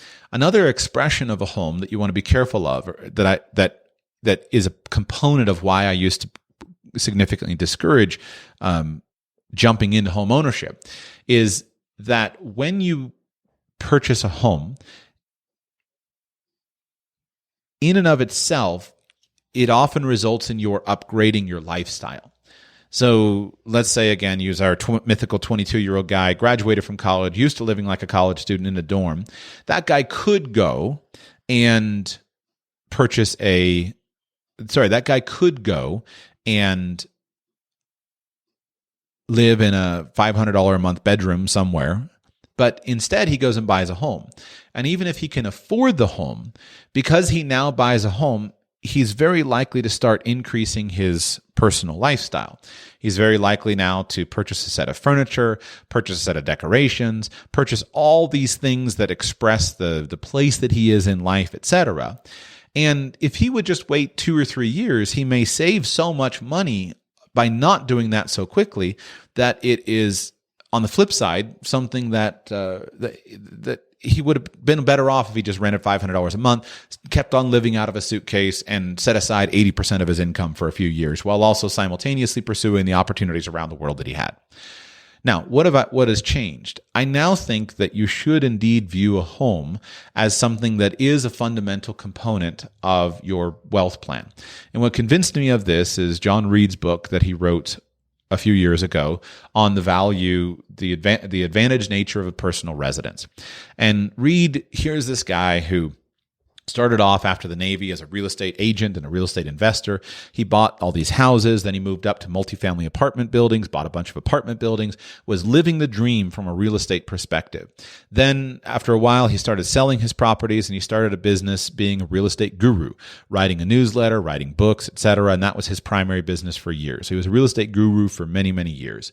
A few years ago, he shut down the newsletter. And basically, although he still updates his books and writes here and there a little bit, his kind of capstone book was this book called something very awkward, like an American principal residence is the most advantaged investment in history. Maximize yours, something like that. Very awkward title, but in that book, he reflects upon his story as homeownership and all of his work as a commercial real estate investor. And he uses this example of a friend of his who never did all that stuff. This friend of his just bought a house, moved into it, lived in it, and then some years later sold it for more money, bought another house, a nicer house in a nicer neighborhood. And over time, he's like, I often wonder if I would have been better off just simply buying a nicer house. And I found his argument so persuasive that it became then a staple of the advice that I give to people who say, I want to get involved in real estate, but they don't want to go out and try to buy properties under market. They don't want to go out and deal with toilets and stuff like that. And my comment to them is, if you have a good income or a good business, just buy increasingly a nicer house, because you have the best tenant. You got all kinds of tax optimization opportunities. You got all kinds of personal ways in which this can improve your life and all kinds of benefits. You don't need to go out and purchase a bunch of houses in order to have a great investment in real estate. So that's what has changed about my advice over the years, is just simply a reflection that no, it's not appropriate to just discount the financial value of a house. Rather, it's more appropriate to incorporate this as an overall part of our wealth building plan. Now, for you personally, what then should you do? Number one, if you're thinking about buying a house, you should be certain that buying the house is going to be good for your economic prospects beyond just the value of the house. There's a tendency to just look at the cost of the house and the value of the house and think of that because those numbers are in front of you. But if you do that, you are foregoing the true analysis that is in front of you. So remember what I said. If you own a house, you're less likely to move across the country for a great job, or you're less likely to just up and move to China because you can and expose yourself to something new. And the only people that get rich on their house are those who have a lifestyle that they feel content in, that they live in, where they got a job, etc. Then they buy a house and they live there for a really long time. That's great. But if you're young, you should be very skeptical of that. And you should be very thoughtful and make sure that you have looked for and pushed all the opportunities that you have. So and let me just pause for a moment. Are you single, and how old are you? No, I'm married and I'm 36. Okay. So married and 36 is very different than single and 22. So single and 22, you want to be in a place where you can meet a potential wife, and that might mean it's better for you to go to college, live in the dorms, go to a master's degree, live in a dorm where there's a high population of potential candidates for a wife. You should be trying different career options. You should be living in different places, getting a sense of what you like and what you don't like, etc. 36 and married, you're in a different phase of life. And so you want to still be sure that you're willing to go. And if there's a job opportunity or a business opportunity or something that you want to go and pursue, that the house is not going to get in the way, but you're in a different phase of life. The next thing that you want to think about is in buying a house, am I unnecessarily upgrading my lifestyle? So again, back to 23 and single, live cheap. There's no downside to living cheap except potentially attracting a high quality wife. But when you're 36 and married and having children, etc., now all of those aspects of a house become much more valuable to you. Having a house that is your wife's, where she can do exactly what she wants and she doesn't have to feel about worry about having to move in 12 months is an important component of life satisfaction and happiness. The number of children that you can have because you have a house and you have stable life, you're not worried about your rent going up, and you have a place that is suitable for them, etc. This is important. And so you're at a phase in life in which buying a house is very likely the right move. So then you just get to the money. Well, can you afford it? And so the way that I would answer the question would be, number one, can I afford it based upon perceived life goals? So for example, if you and your wife both have an income, if you're planning to have children, I would encourage you do all of your calculations based upon your income. So that if you have babies and she's a mother, then you don't have to all of a sudden change your lifestyle and move out of a house. The house payment should be something that is modest as compared to your income. In the range of 30 to 40% is probably affordable, but a modest amount of money is going to feel more comfortable. And so if your income allows you to buy a suitable house where it's even a smaller percentage of your income with a mortgage payment, then that's fine. As far as a down payment, you want to put down as much money as is necessary in order for you to get great financing terms. If you could put down 100% on a house, I think that would be wonderful. And the reason to do that would be to set this as a goal. My wife and I were working. We're going to save and save and save, and we're going to pay cash for a house. If that works in your local area where you're living, where you can do that, that's a great goal, because that goal is affecting your behavior and allowing your behavior to change so that you can achieve the goal in short order. On the flip side, however, if you don't have the money, but yet there's a house that's appropriate and you can get good financing terms by putting down 20%, or even if you have an a VA loan or FHA loan or something like that, then use those opportunities and go ahead and purchase a house. Because as long as you can get decent financing terms, as long as the house is affordable, as long as it's a blessing to your lifestyle because you're living a stable, settled lifestyle, as long as you have a few years to go in terms of your anticipation that we're going to be here for a few years, it's virtually always the better move financially for you to be house owners rather than house renters. Okay, great. That's super helpful.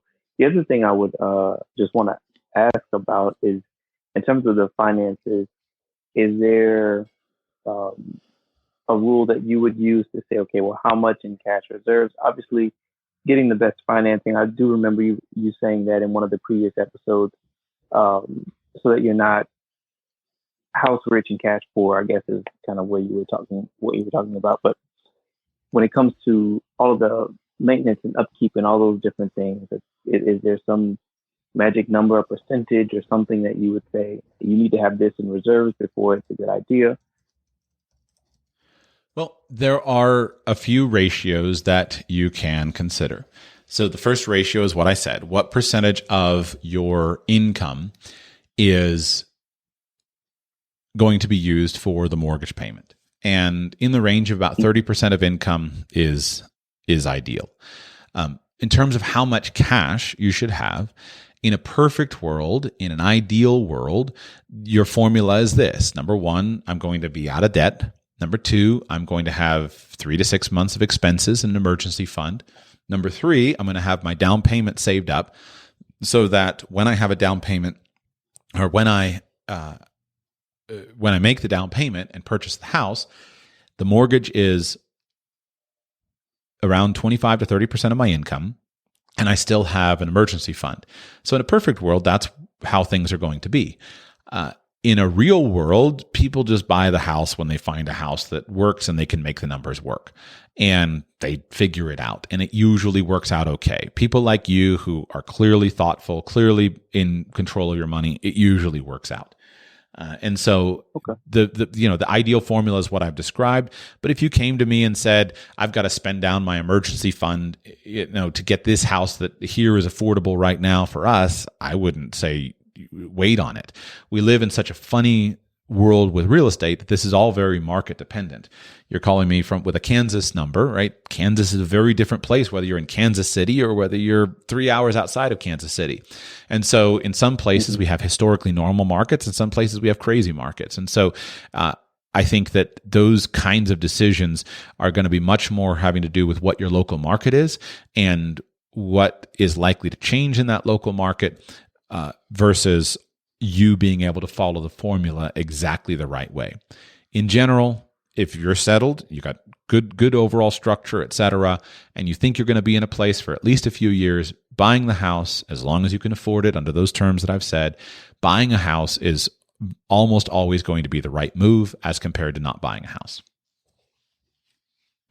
Okay. Thank you, Joshua. I appreciate it. My pleasure. 2 callers left. We go now to, we'll stay in that that part of the country. Sioux Falls, South Dakota. McKenna, welcome. How can I serve you today? Yes. Hi. Thank you so much for taking my call. My pleasure. So I think my question actually is related to the previous caller. I'm in a similar boat as your first example, 28 and single and getting tired of renting. Right. My goal is to eventually own a home because I don't want to put all my eggs into the, finding someone basket because if that doesn't happen, then I'm just still renting for the rest of my life. However, buying a house is a little bit daunting for me because I'm wondering, how do I afford the mortgage and the utilities and emergencies on my own income? Mm-hmm. And then one of the solutions is roommates, but there is not many people as a single woman that I would trust to live in a house with. Of course.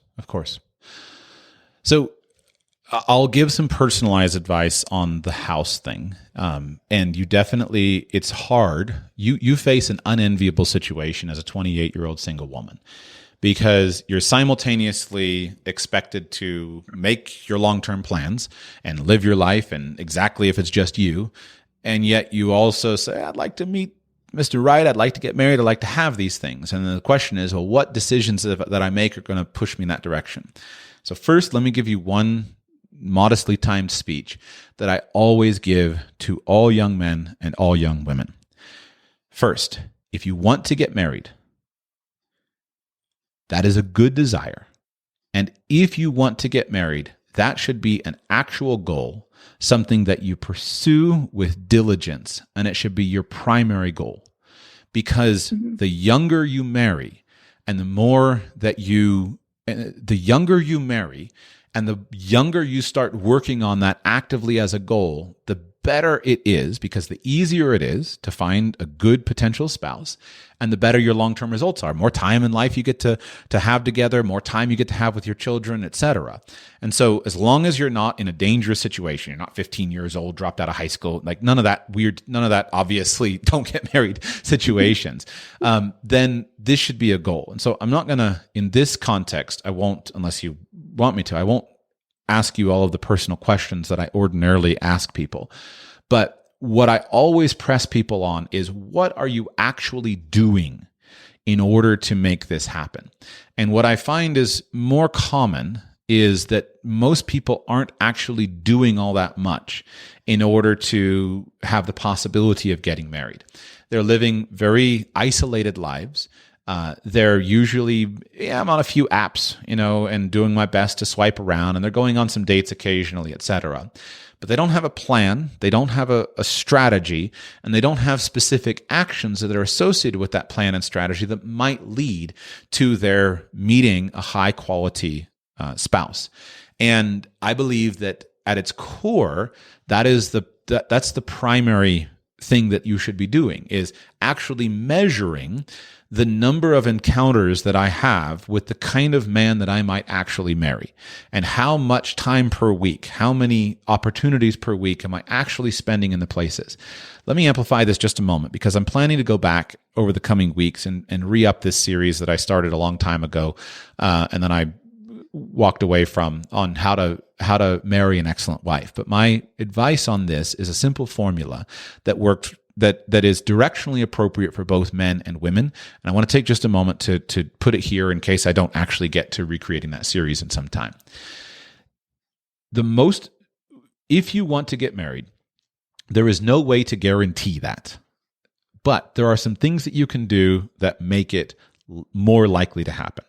And so I'm going to speak to this from I'll speak to this from your perspective, but again, it's exactly the mirror image of what I say to men. Number one, the first step in potentially meeting a high-quality spouse is to sit down and make a list of every attribute, feature, and quality that man would have. Sit down and make a complete list of everything that you think that man would have. What are all of the features, etc., that man is likely to have? And make the list as complete as you want. There is a danger sometimes to having standards that are beyond your ability. There always is this danger. But at this stage of the formula, go ahead and make all of the requirements that you have and put down in as much detail as possible the kind of man that you yourself would be willing and thrilled to say yes to and to marry. That's step one. Step number two is looking at that list, start a new list, and write down all of the characteristics, qualities, attributes, features, etc., of the kind of woman that man would be attracted to. So let's use some fairly non-controversial ones. You may want to have a kind husband. I think you should, right? My daughter, you need to have a kind husband. And so you would ask yourself, well, what kind of woman would a kind husband be attracted to? Well, a kind man is most likely to be attracted to a kind woman. And so let me write that down, a kind woman.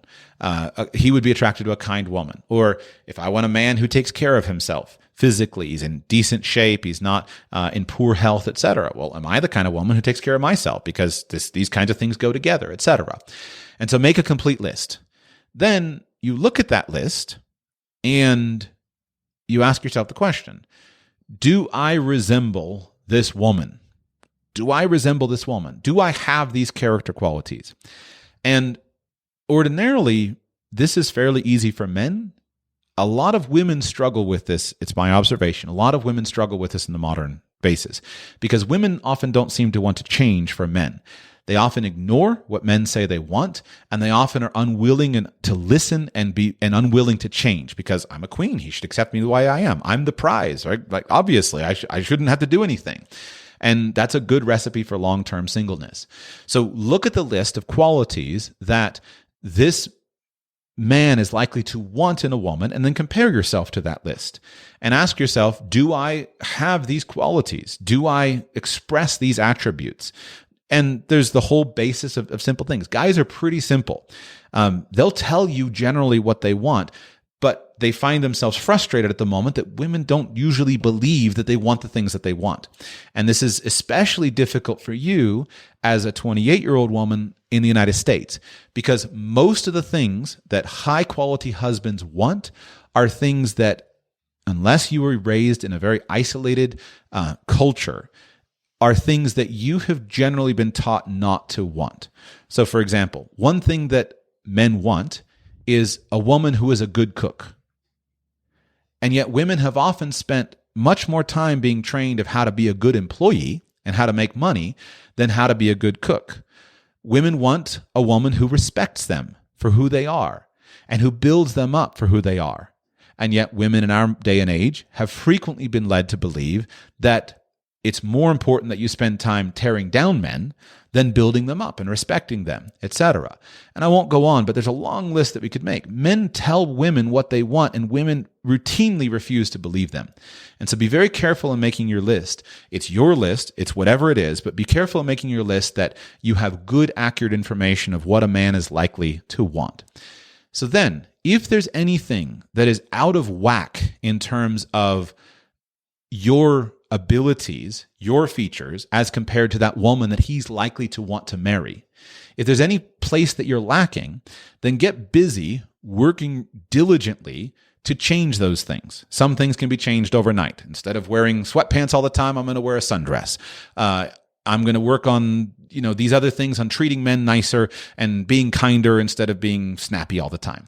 Some things can be changed immediately. Some things can be changed only over the course of years. But a lot of things can be changed. And if you are moving in the direction of the kind of woman that man that you would like is likely to want, then you're making progress in a positive direction. It's improving your odds. Now, the next thing you have to do is you look at that list of the man and you say, where does this man hang out? Where is he likely to be? So a simple and silly example. Let's say that you say, I want a man who is a God-fearing man, who's going to be a good husband, who's going to take our family to church on Sunday morning. You're very unlikely to find that man in the club on Friday night. He's much more likely to be at church on Sunday morning than he is at the club on Friday night. He's much more likely to be out at the lake on Saturday morning than he is to be at the club on Friday night. So make a list of all of the places that man is likely to hang out. And this list is not just physical places, although it is physical places. So you make a list of where he spends time. If he's going to be in good shape, well, he's probably going to be in the gym. If he's intellectually curious and he's smart and he's going to be my intellectual match, he's probably going to be in a college class, etc. And then take a look at your calendar and ask yourself, how much time do I actually spend in a normal week in these places where this guy is likely to be located? Or how many physical counts do I have? And so frequently the number is an hour a week or less. And so this is why young men and women are sometimes desperately swiping at home, because they're not spending time in those places. And so then looking at your list of where he's likely to be, try to think of a strategy of how I can spend more time in this place. If I myself were unmarried and I were in this phase of life, I would go and I would take college classes. I would go and sign up for a master's degree, a PhD. I would go and take some kind of college classes. Why? Well, because the kinds of girls that I would be interested in are girls who are the kinds of girls who would normally be in college. And so I want to go and spend time in that environment in order for me to have the opportunity to meet somebody in class, meet somebody at the gym, meet somebody in the cafeteria or in the coffee shop, etc. And I don't want it to be weird that I'm hanging out there, so I'll just take some classes and then it's perfectly normal. But I'm going to try to spend 15 hours a week on campus in various ways, not 15 minutes a week on campus. And so start tracking the number of times. I myself would be going to, if I were unmarried, I would think about the kind of girl that I would be interested in as a girl who is very religious, right? A Christian girl. And so I'm going to be thinking, where is she likely to be? What conferences can I go to? I'm going to be going to youth conferences. I'm going to be going to different organizations and charitable causes, etc. And I'm going to track that stuff, and I'm going to be really diligent about it. And it's not to say that that's in lieu of having an online dating account or whatever. I don't know what website would be appropriate for me. I'm not saying I wouldn't go to a website, but I'm going to spend time with people. And at least then I know that I'm being diligent about doing things that are going to improve my odds. And then the final thing is this: I'm going to intentionally activate my network. And this is the thing that I think most people don't do as well as they should. So if you're doing these things and you're spending time in places, you're not going to be a socially isolated person. And so many young men and women are living lives of social isolation. All they have is a phone screen to stare at, and they're not spending time with people other than coworkers.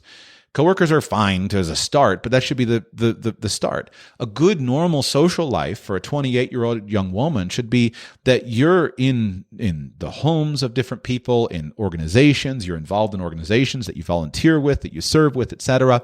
There should be at least 5 to 10 social contacts per week with people who are outside of that are not your coworkers and that are not just your girlfriends that you hang out with, but that are of diverse backgrounds and diverse experiences in life. And so what I would do is, in a very intentional way, with those that I can trust who aren't going to betray my confidence or make fun of me, go and make clear to them and say, listen, I would like to be married. This is the kind of guy that I would like to meet. I'm serious about this. I would like to be married. If you ever know of somebody that you think would be an appropriate spouse for me, or you think I should be interested in, please don't hesitate to introduce me to this person. Please don't hesitate to arrange it in some way. I'm open to anything, but I just want you to know I'm serious about this. I'd like to be married. Here's the kind of person that I would like to be married to. One of the great tragedies of the U.S. American culture in 2023 is that young people labor under the illusion that it's the normal way to find a spouse is for them to do all the work. And this is absurd. And the marriage rates and the shocking collapse of marriage rates demonstrate that this is absurd. Cultures traditionally thrive on matchmakers. Those matchmakers are expressed differently in different cultures. In some cultures, I watched Mulan with my children, the Disney Mulan movie with my children some time back. Here is the Chinese culture that Mulan is in, and here's the matchmaker of the village who's coming to make the match. Maybe I don't know if it's historically accurate or not. The point is that sometimes there's an actual matchmaker. This is a primary job for parents. I am deeply convinced that one of my primary jobs as a father and one of my wife's primary jobs as a mother, our job as parents, is to help our children to encounter suitable matches and to be very, very involved in encouraging them in that process and helping to facilitate the process of them meeting a suitable spouse, falling in love, and moving through the doorways of marriage. So I'm not going to go as far as arranged marriages. I don't think I think that the person who is being married absolutely must have agency. But the older I get and the more time I spend watching and listening to the stories of success and failure all around the world, the more I become convinced that arranged marriages are a perfectly reasonable way for a culture to help in matchmaking. And so you should appeal to your father, if appropriate. You should appeal to a pastor. You should appeal to any older woman that you know, anybody that you know who you can respect, and say, I would like to get married. Please help me do that. And I think that most people, especially who are married, are thrilled about that, but they want to know, because there aren't, not all 28-year-old women want to get married. But if these things are true, again, you pick what resonates with you, but these are some things that you can actively do that are in addition to or in lieu of just swiping all the time, that can help to make it more likely to lead to marriage. Normally, this little lecture is said to men, and normally the number tracking is much more important for men. I think it's simpler for women, because if you have some of these basic qualities and attributes that are attractive to men, then you do get more approaches than men do. Men are often invisible to women unless they actually go and do it. But at the same rate, you can calculate and keep track of the number of hours a week you spend in places where your ideal husband is likely to be, the number of opportunities, even the number of men that you meet in an appropriate, safe, professional setting, etc. Nothing weird, nothing's going to put you in danger, nothing's going to lead to some creep getting involved in your life. And a woman who is more active about it and who is clear and intentional is much more likely to be married at 32 than a woman who just kind of sits back and takes it as it is. So none of this, McKenna, is intended to reflect on what you do or do not do. It's just something I really feel a deep desire to help people with, if at all possible, because in our current society, the data is really shocking. many fewer people who want to be married are married than want to be married. And many people have way fewer children than they want to have. And if we don't change this and we don't fix the completely corrupted and broken system that our young people, that you have grown up in, that I grew up in, that our young people are growing up in, where they labor under these illusions that are not borne out by any reality in life, and they think that someday I'm just going to meet the one, and it's just going to happen, then we can't move back in a healthy direction as a culture. And we really need to do that. So we'll go now to real estate, but I have a deep passion for that subject. And I believe that of any possible thing I could say, that to a 28-year-old woman who has a desire to get married, that anything you can do that makes that more likely than less likely will make your life much better when you're 68 than just dealing with the specifics of purchasing a house or not. Before I go on, let me pause. Any comments, any feedback, any reaction to that? Oh, no, and I would totally agree with pretty much everything you said. And I would say that I have been, doing a lot of those activities, but there's definitely room for improvement. I think my only comment would be that, it sounds like a full-time job. Yep. But basically trying not to put all my eggs in Absolutely that basket, basically. Right. Trying to have, I guess, two goals in mind, one of financial independence in case that doesn't happen, and the other being everything that you just said, because I would totally agree. I would prefer to have been married, a few years ago, but here we are. Yep. And I don't know, I can't resolve the distinction between this. I talk a lot about this with my wife when I think about how we help our daughter and what I need to do with her. And it very much feels like I believe that my daughter would probably have the happiest lifestyle if she could meet an incredible husband, just an incredible man who loves her through and through in word and deed. She could be a full-time mother, a stay-at-home mom. She could have a bunch of children. I think that would be probably the most incredible lifestyle for her.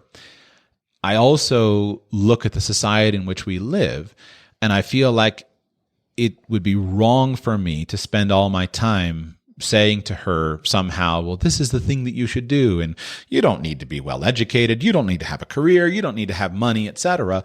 Like, that would be simultaneously wrong. And so the balance that I think I will have to hold as a father is I need to do two things. Number one is I need to prepare her not to be just a wilting flower who's just dependent on a guy to come along and take care of her. I need to prepare her to be appropriate and be able to care for herself, see to her future, because she may never marry. And it would be wrong for me to put her in a situation where she's unable to marry. But the great problem is that many of the things that you could do that lead you in the best direction financially, etc., are the things that in and of themselves damage your prospects of marriage. You can become a boss lady and have the highest of career success, flash it around, be the most successful executive, the biggest house, the flashiest car, etc. And those actions are very likely to repel the kind of man who's going to be attracted to you. And so this is what relates to the house. If at all possible, like things like buying a house, would it be a great financial move for you to buy a house?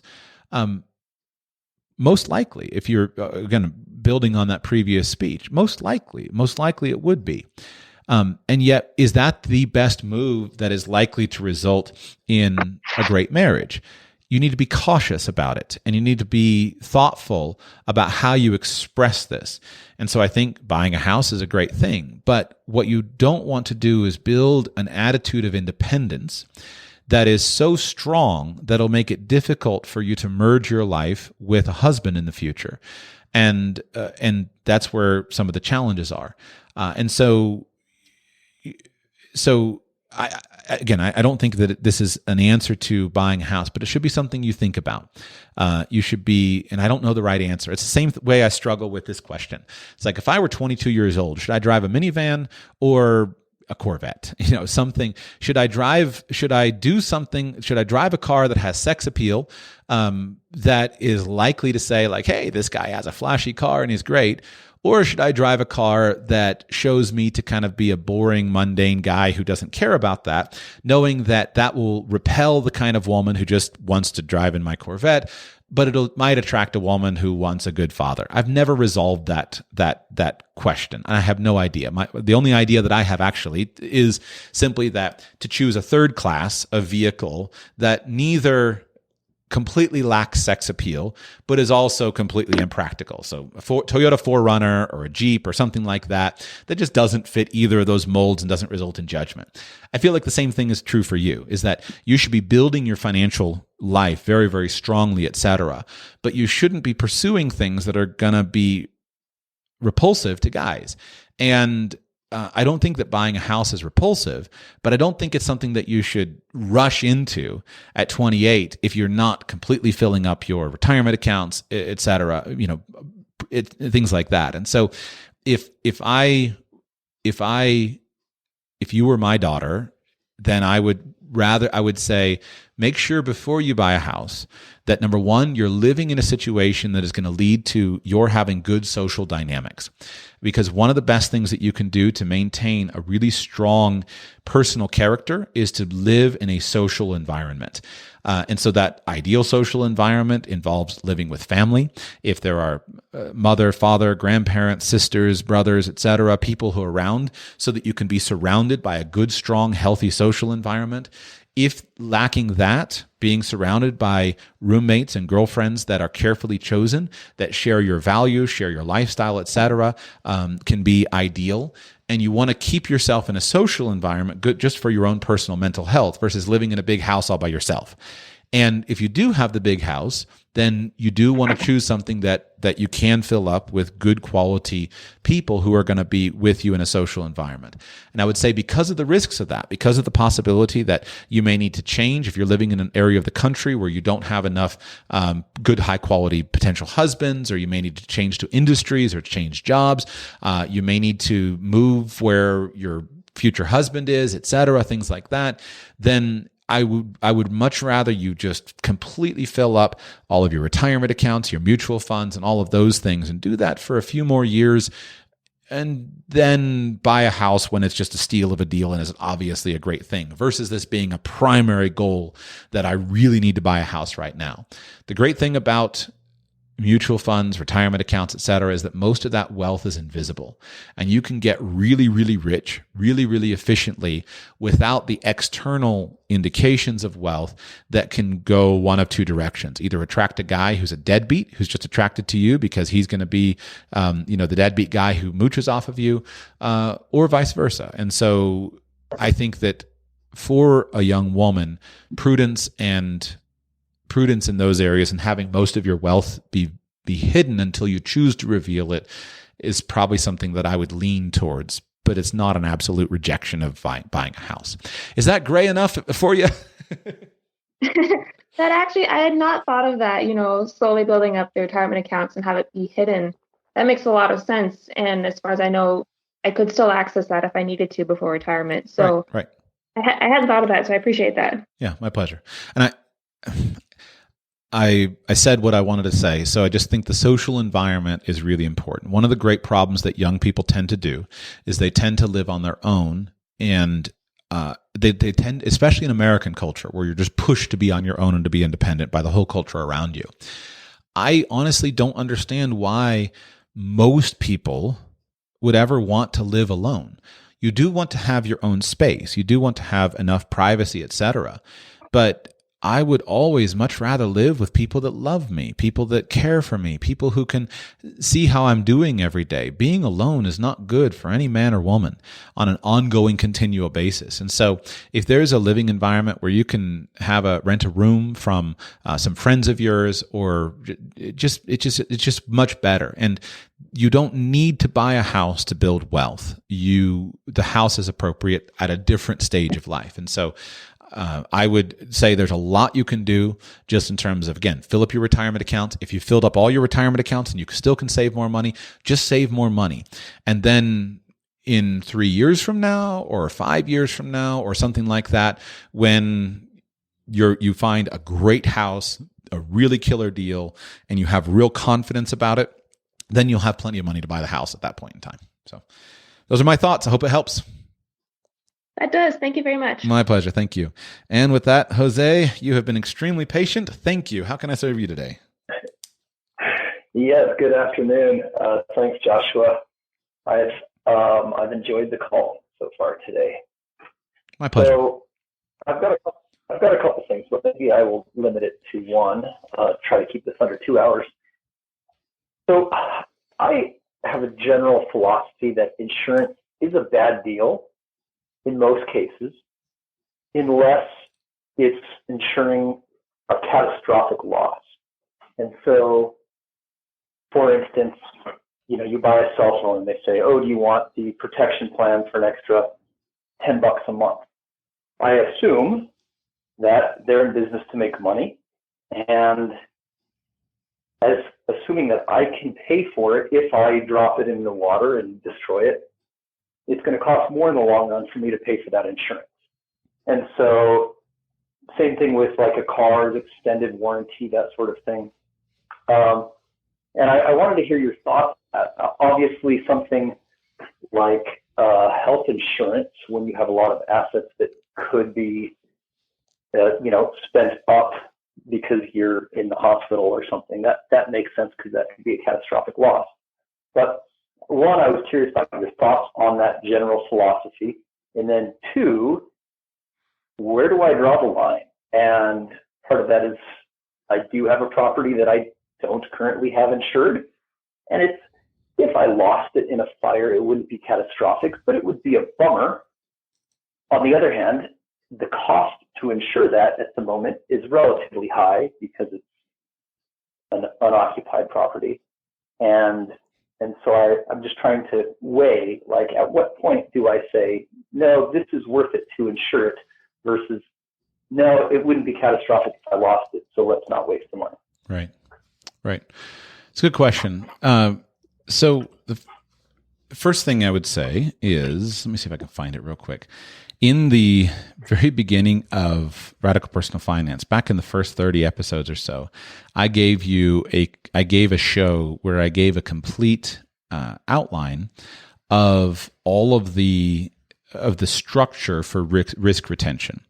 And so the first answer to your question is to say that thinking that you only buy insurance or you don't buy insurance, and that's the only way that you cover risk, is a false conception. And so actually I found it. It's called Do I Need Insurance? A Mental Model to Analyze Methods of Dealing with Risk. It's episode 91, published on October 29, 2014. And so, my introduction. Many of us have had exposure to various forms of insurance throughout our lives, but how do you make the initial decision whether insurance is appropriate for you? Today, I share a framework with you for considering various risks you face and various ways to deal with those risks. So I'm not going to repeat that entire podcast. I have not changed my opinion since that date. And when you listen to that show, episode 91 of the show, you will recognize that insurance is perfectly appropriate in some situations and is perfectly inappropriate in other situations. And so let's use an example like the cell phone. If I don't buy insurance on my cell phones, I can't remember. I can remember that I used to, but I can't remember the last time that I did. And the reason is very simple. For me, the loss of a cell phone and needing to go and purchase another cell phone, even the kinds of premium $1,000 cell phones that I use, would not be a significant event in my financial life. But if let's say my 16-year-old son comes to me and he doesn't have a lot of money, but he's buying a premium cell phone. Now let's assume it's a good idea. Maybe he's making money on it. He's doing video and all the premium stuff that you can do on a cell phone, etc. And he's making money at it. Then I would absolutely recommend that he gets the insurance because of his different financial status. For him, the loss of that cell phone could be a very significant event in his financial accumulation. And so this never changes. The situation that you're living in with a house and saying, I'm not insuring my house can be appropriate or not appropriate depending on the financial stage. So here are three simple comments to go in addition to that entire quadrant that I give in episode 91. The first thing to consider is the cost of the insurance. There are insurance policies that are a great deal, and there are insurance policies that are not a great deal. And depending on the cost of the insurance, you may make a certain choice. And the example I would use here is simply that I own long-term care insurance. Right? So I've owned this since I was probably 24 years old, 25 years old. It's not that I think I need long-term care insurance. In fact, every time I talk about it, I'm very clear that I don't need it, nor would I ever recommend that someone has it. The reason I bought it in the situation, unless it has these exact fact patterns, the reason I bought the insurance was that I was buying an insurance policy that I knew would never be available on the market again. And it was very inexpensive for me because of my age, and I had the extra money. And so it's a good deal for me, even though I don't need the insurance, and I wouldn't tell someone else unless they had those exact fact patterns where the product was going to disappear to have it. But I've had it for years, and the cost of the insurance is fairly negligible. It's triple deductible, and from a tax perspective, it's a product that will probably never be on the market again during my lifetime. And so, even though it's not technically necessary, it's something that I own because the cost of the insurance was negligible. The second thing is you can consider the concept of adverse selection, and so you, in your own circumstances, the benefit that you have as an individual who's purchasing insurance is you have more personalized information than the insurance company has. So if there's something that is, you face a higher risk for something, then you may be more willing to have insurance for it because of your unique personalized risk that someone else doesn't have. So let's say that you are a fisherman and you're always around the water, you're always out on the boat, and you know that whatever cell phone you have is going to be rained on and it's likely to fall in the water when a big fish bites, etc. It's just what happens. Well, you might get the insurance where someone like me, who's generally in my office and who's very careful with the electronic devices, I'm not going to do it because I'm very rarely on the water. And so if there's some personalized thing like that, so floodplains and your knowledge of the flooding nature of your neighborhood or your house's unique exposure to wind forces or unique fire danger, et cetera, may cause you to have insurance. Whereas on the flip side, let's say that you know that your house is protected from wildfires and you know that all of the electrical wiring in your house has been done and it's very unlikely for it to catch fire, and you have good systems to protect your house from fire. Well, then in your situation, you can feel really good about skipping it. And so your individualized knowledge is gonna play a role as well in your ability to get stuff. And then number 3 is just simply going to be the importance of the outcome. So your instinct of what you said at the beginning, that insurance is a bad deal unless it's for catastrophic costs, is the right mindset, because that's normally true. And so if there's something that you just can't afford to do without this thing, then you insure it. But you don't necessarily always purchase insurance for it. There can be multiple ways of insuring it. So as the cell phone example, I myself have and basically live with and travel with 2 cell phones. And the reason is that the catastrophic risk of not having a communications device ready to go is too significant for me, because my entire life and the well-being of my family probably rests upon having a functional phone. So I've just upgraded phones more frequently than I otherwise would. I didn't buy insurance policies on them, but I have a mirror image phone ready to go that has everything loaded up so that if phone number 1 gets stolen out of my pocket, then phone number 2 is ready to go. And so the catastrophic risk for me is not being able to run my business, not having the communication things that I need, et cetera, and being, incommunicado for a couple of days. But the solution is just a different form of insurance than just an insurance policy. So if something is catastrophic to you and it's really important and it would be a big deal for you, then you should insure it or you should not have it. And that's another way. So a car is an example. Generally speaking, I think that people should not have cars that they need to have big expensive insurance policies on. But it's not that, so somebody could have, let's say you're young, you don't have a ton of money, you go and you buy a brand new car, and your insurance policy, because you're young, is going to be very, very expensive. Well, looking at that situation, it is absolutely true that somebody in that situation who's young, doesn't have a lot of money, and bought this big expensive car with a big expensive insurance policy, it's very true that that person should have full coverage, collision liability, everything on that car because of the risk of loss being really catastrophic. But instead of doing that, I would rather see the person get rid of the big expensive car and buy a car that is so modest that they wouldn't need to have that big insurance policy on it. And so there's always multiple ways around the insurance policy. So those are just some thoughts off the top of my head that to say that I generally agree with you. And I just like to add a little more texture to say that insurance policies are not the only solution. There are other ways to look at it and approach it. Yeah, I appreciate that. And I think we probably see eye to eye on that for sure. And this came up recently, and this also ties into a second question that's shorter, if you don't mind me asking that as well. Go ahead. So I recently bought a new vehicle, and at the dealership, they were just amazed that I wouldn't want the extended warranty. Mm-hmm. And maybe that was false amazement because they just wanted to sell it.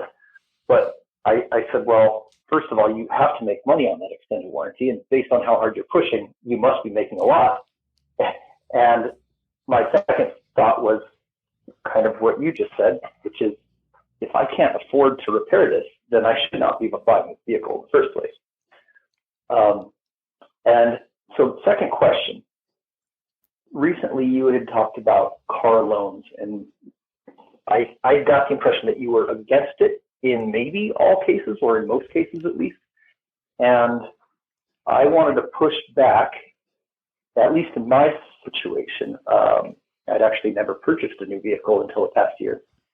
But the interest rate was so low, and based on my business, I do a lot of borrowing at higher rates than the car loan.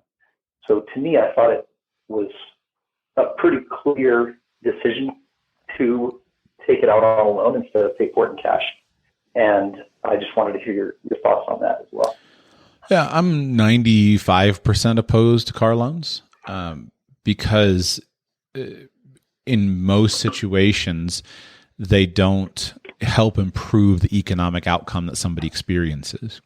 But and let me back that up. I'm 85% opposed to car loans. But there is 15% of individualized circumstances where I think they're justifiable. And so your situation might be one of those.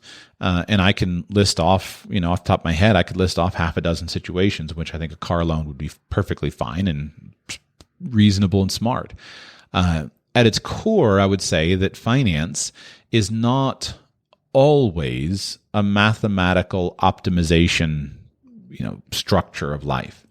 And there's a very, very important to look at all finance through the lens of scale. So things like leasing cars, right? Let's just stick with that.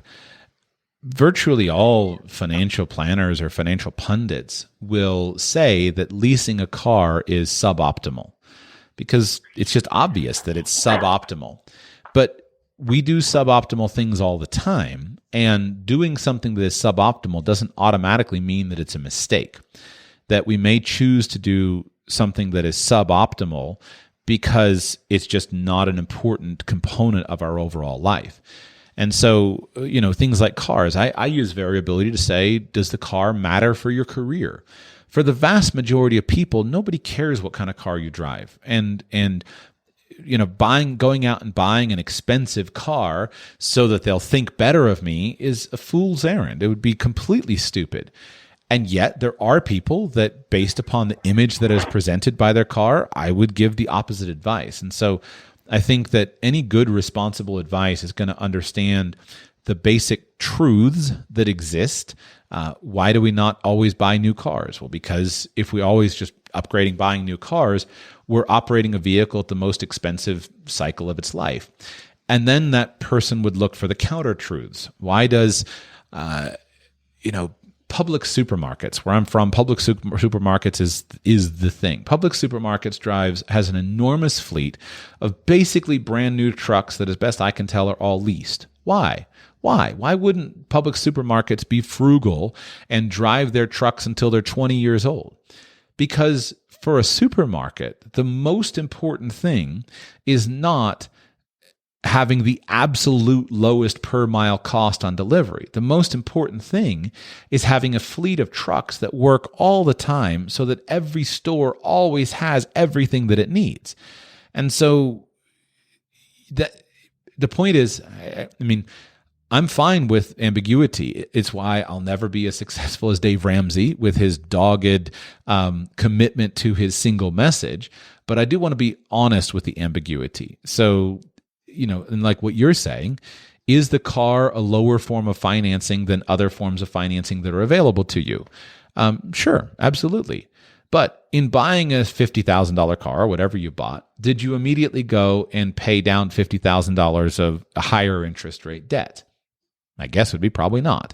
And so a lot of these games are, okay, it's fine, but it's also not, we don't usually follow through as much as we would like to think that we do on all of the details. But we don't have to. You don't have to be perfect. You just got to get the big things right. And so in your situation, I would doubt very much that your car purchase is a problem for you based upon your overall financial situation. But if you were 22 years old and you're working a minimum wage job and you're coming off and showing your brand new Kia, I would yell and want to slap you across the face for your stupidity. But it's not because buying a car or not buying a new car or not buying a new car is morally right. It has to do much more with the overall impact of your life and its relevance to your overall situation and your lifestyle and the decisions that it opens up or closes off for you. Yep. Okay. I think that makes sense. Yeah. And in my circumstance, in the business that I work in with, which is like real estate investment, flipping and such,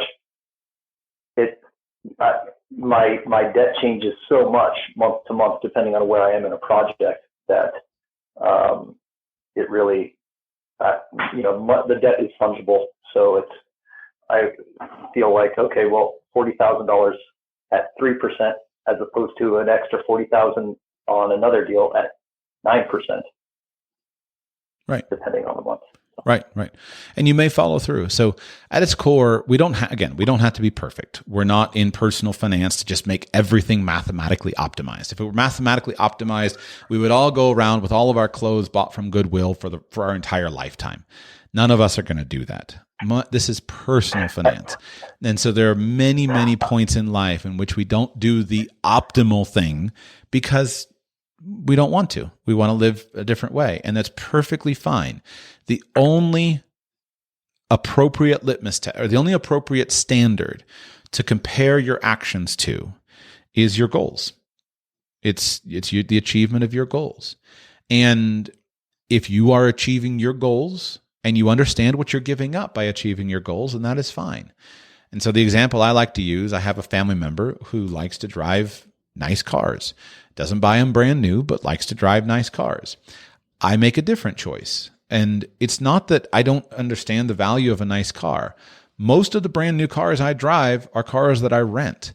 But I spend a lot more in international travel than he does on his nice cars.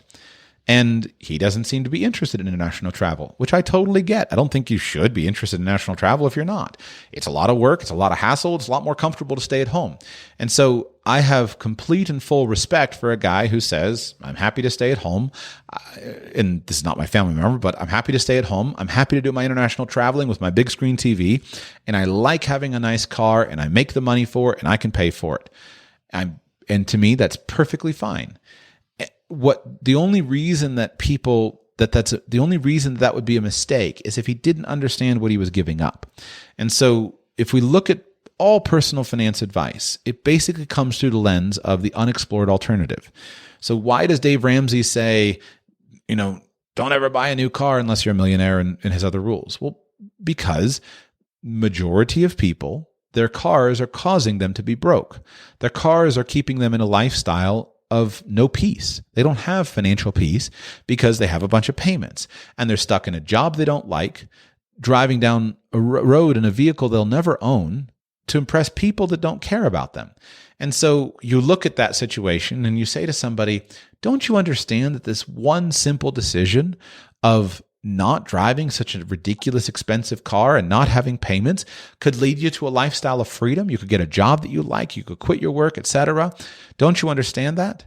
Now, along comes someone even more hardcore, someone who says, don't you understand that your car in and of itself of any cost is causing you to give up on early retirement? And you could be retired in 5 years, but you're driving this car instead. And so the person who's super dogmatic is the one who wants to retire in 5 years.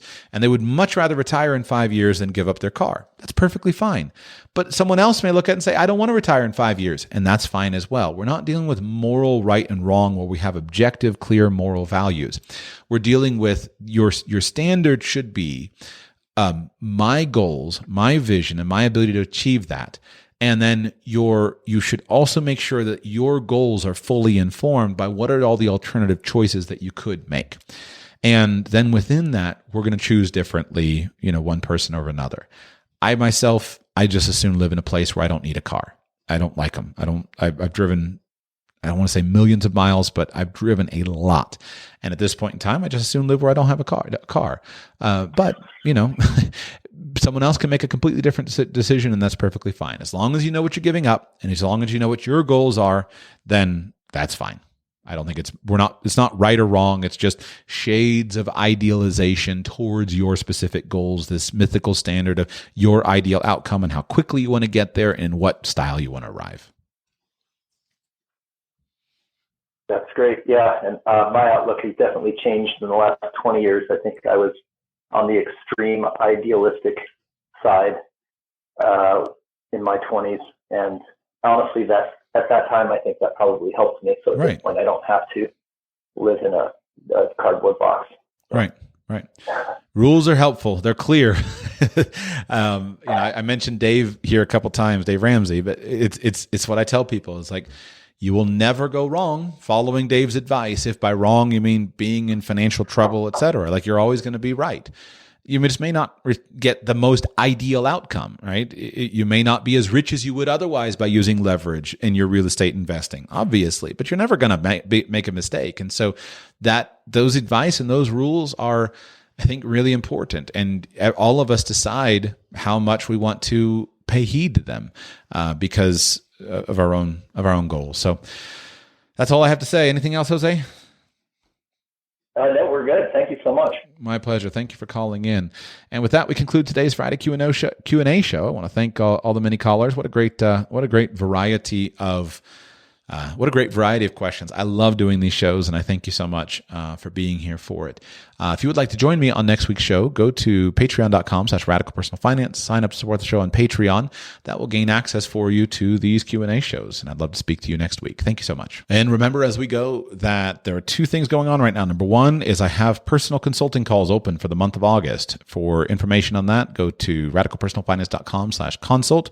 Link in the show notes, radicalpersonalfinance.com/consult. Also remember, registration open right now to come hang out with me in Panama in January. Go and sign up now.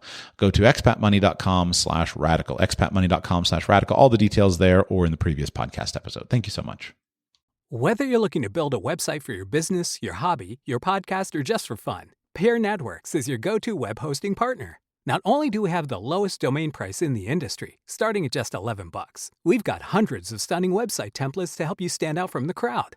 You're not a techie? Not a problem. With our easy DIY site builders, you can launch your impressive website without any technical know-how. And when it comes to security and updates, don't worry, we've got you covered. Our 24/7 US-based customer support is the best in the industry.